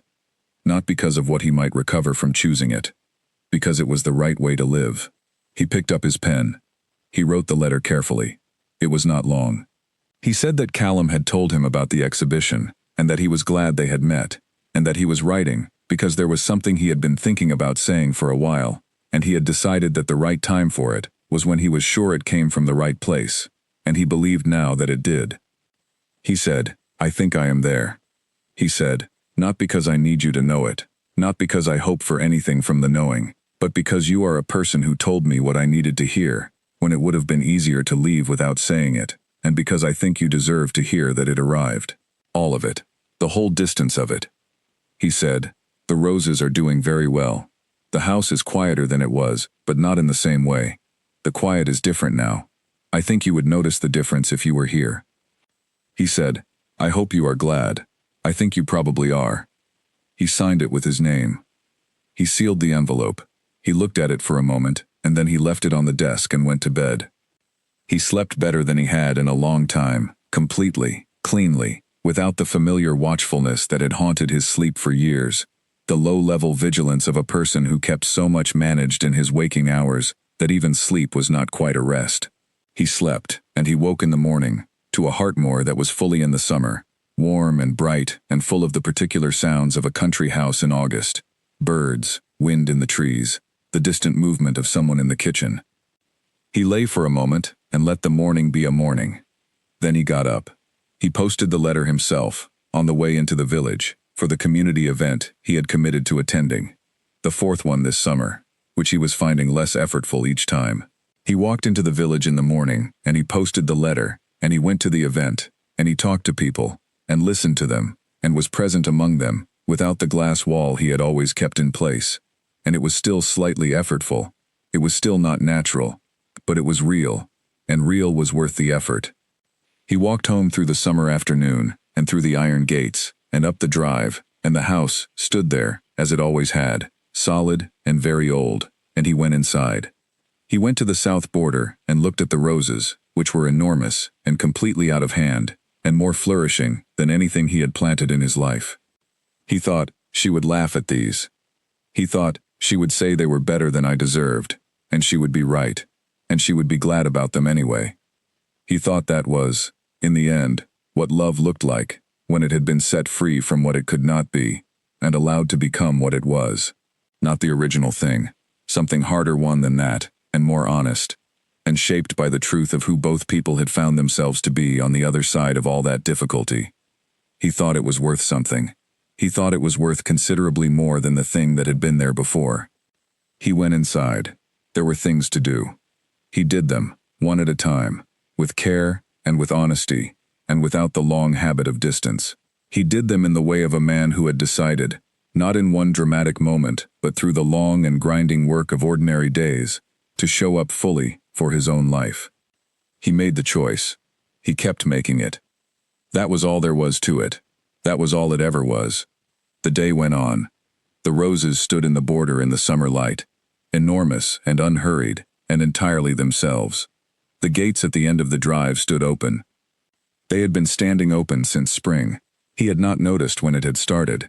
He only knew that at some point, the closing of them each evening had stopped feeling necessary, had stopped feeling like protection, had started feeling like a habit whose reason had been quietly outgrown. He did not close them tonight either. He left them open and went inside, and the summer evening settled over Hartmoor, in the slow, generous way that summer evenings do, full of light that lasted longer than you expected, and warmth that stayed in the stone long after the sun had gone. And the house was quieter than it once was, but not in the way it once had been. And somewhere in London, a woman was probably at her kitchen table, or walking back from somewhere in the evening light, doing whatever she was doing, being whoever she was, which was someone remarkable, and he was glad she was in the world, and the gladness was clean and uncomplicated, and asked nothing back. He thought that was enough. He thought it was, actually, a great deal more than enough. He thought it was a life, a real one, finally, his own. Eleanor received his last letter on a Thursday. The building in East London was 3 weeks from opening. She was deep in the final stages of a project, the stage where everything needs to be finished at once, and the to-do list keeps adding to itself faster than she can reduce it. And she read the letter at her desk during the 10 minutes she had between a phone call and a site visit, sitting in her office, with her coat on, because she had intended to leave immediately, and the letter had arrived in the morning post, and she had not gotten to it until now. She read it 3 times in those 10 minutes. She felt something reading it that she had not felt in a long time. Not the old feeling, not what she had felt 3 years ago standing across from him at parties, or walking into his world with the particular pride of someone who has been chosen by a careful person. Not that. Something quieter than that, and older, and more clear. The feeling of recognizing something true, the feeling of being recognized in return. He had said, "I think I am there." She held that sentence for a long moment. She thought about all the times she had looked at him, and hoped for something that was not quite arriving. She thought about the 3 years, and the letter on the floor, and the Mayfair dinner, and the library at Hartmore on the last day, when she had told him the truth, and watched him receive it without flinching. And she thought about all the months since, the careful correspondence, the things he had written about the village, and about Callum, and about the kitchen, and about himself. And she thought, yes. She thought, I can see it too. I can see it in the letters. She had not expected to feel moved. She was a practical person. She had made her decisions, and made her peace, and was living well, genuinely well. She had not been sitting waiting for a signal. But the signal had come, and it had moved her, in the clean and uncomplicated way that true things sometimes move you when they arrive at the right moment. She put the letter in her bag. She went to her site visit. She walked through the almost finished building in East London with the contractor and the site manager, and pointed out 3 things that needed attention, and admired 6 others. And the building was very nearly what she had imagined it being when she had first sketched it. And that was a satisfaction that was entirely its own, separate from, and coexisting with, what the letter had stirred. She was a person who could hold several true things at once. She had always been this. She thought it was one of the more useful qualities she had. That evening she wrote back. She wrote it at the kitchen table, as she always wrote her letters to him, by hand in the notebook, and then transferred to writing paper. She told him she was glad the summer visit with Callum was everything it was. She told him she was glad the summer visit with Callum was everything it was. She told him she was glad the gates were open. She said, I believe you. I think you are there. I can hear it in the way you write about things, the way you write about Callum, about the village, about ordinary days. You write about them like someone who is inside them, rather than observing them from a careful distance. That is the difference I was asking for. That is the whole of it. She said, the building opens in 3 weeks. You should come and see it when it does. She had not planned to write that. It arrived while she was writing, and she held the pen still for a moment, and looked at it, and decided it was right. It was not an invitation weighted with anything. It was not carrying openly.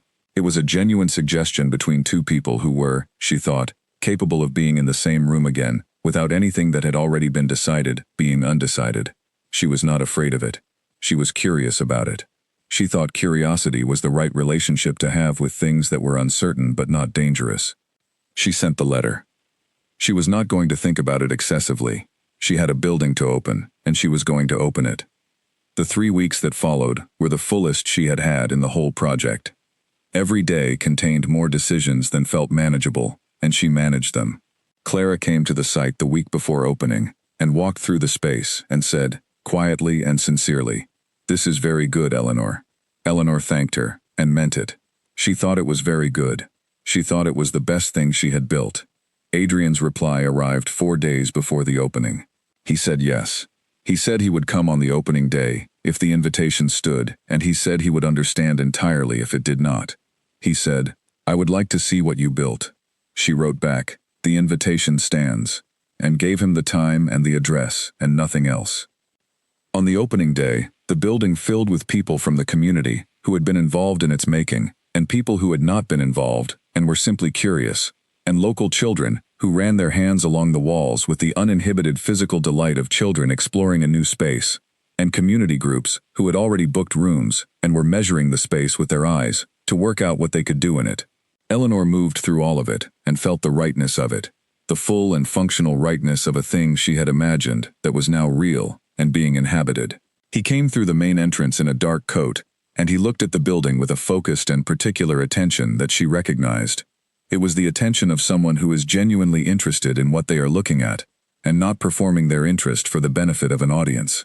He did not see her immediately. She watched him for a moment from across the main hall before he found her in the crowd. He came across to her. He said, "It is extraordinary." She said, "Thank you."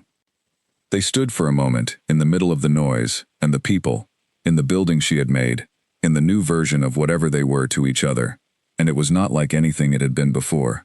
It was not the beginning of something old returning.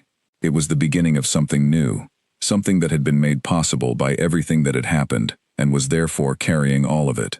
The loss and the honesty and the change and the slow grinding work of becoming. And it was lighter than any of that sounded, because it was honest, and honest things she had found are almost always lighter than the alternatives. She said, "Do you want to see the rest of it?" He said, "Yes." They walked through the building together. She showed him what had been planned, and what had changed and why, and he asked the specific, intelligent questions that she had always liked about him, the questions that showed he was actually listening, rather than waiting for his turn. They looked at the space from different angles. They talked about what it was going to be used for, and who was going to use it. They talked about the south wall that she had argued with the structural engineer about for 2 weeks, and what the compromise had been, and why she was satisfied with it. They talked for an hour, easily, in the middle of all the noise, and when they came back to the main entrance, and she needed to speak with someone from the council who had arrived, and needed attention, she said, "It was good that you came." He said, "Yes, I think so too." He left. She watched him walk out through the doors into the afternoon. She went and spoke to the council representative, and then to 3 other people, and then to the contractor, and then to a group of teenagers, who were very interested in the acoustics of the main hall, and were testing them in ways that were not strictly sanctioned. She let them test the acoustics. She thought the building would be better for it. At the end of the afternoon, when the crowd had thinned, and the light was coming through the tall windows, at the angle it would come through in the autumn and winter, she stood alone, in the main hall for a moment, and looked at it. She thought it was very good. She thought it was going to be used well, and be full of the right kind of noise for a long time. She thought the people who came through it were going to feel that it was theirs, that it had been made with them in mind, that the intention behind it was an intention of gift rather than provision. She thought about Adrian standing in this space a few hours ago, looking at the ceiling with the expression of someone encountering something they had not expected to find as good as it was. She thought about the letter and the sentence, "I think I am there." She thought about the gates standing open since spring. She thought that some things were worth the time they took to become what they were going to be. She picked up her bag. She walked out of the building, into the October evening, which was cool and bright, the kind of October evening that smelled of something ending and something about to begin, the way all October evenings did if you paid attention. She paid attention. She walked home through her city, in her life, carrying the day and all the things in it, and she thought, "This is it. This is all of it. This is enough. This is, in fact, more than enough." She thought it was, in the most ordinary and genuine sense, good. She let it be good. She kept walking.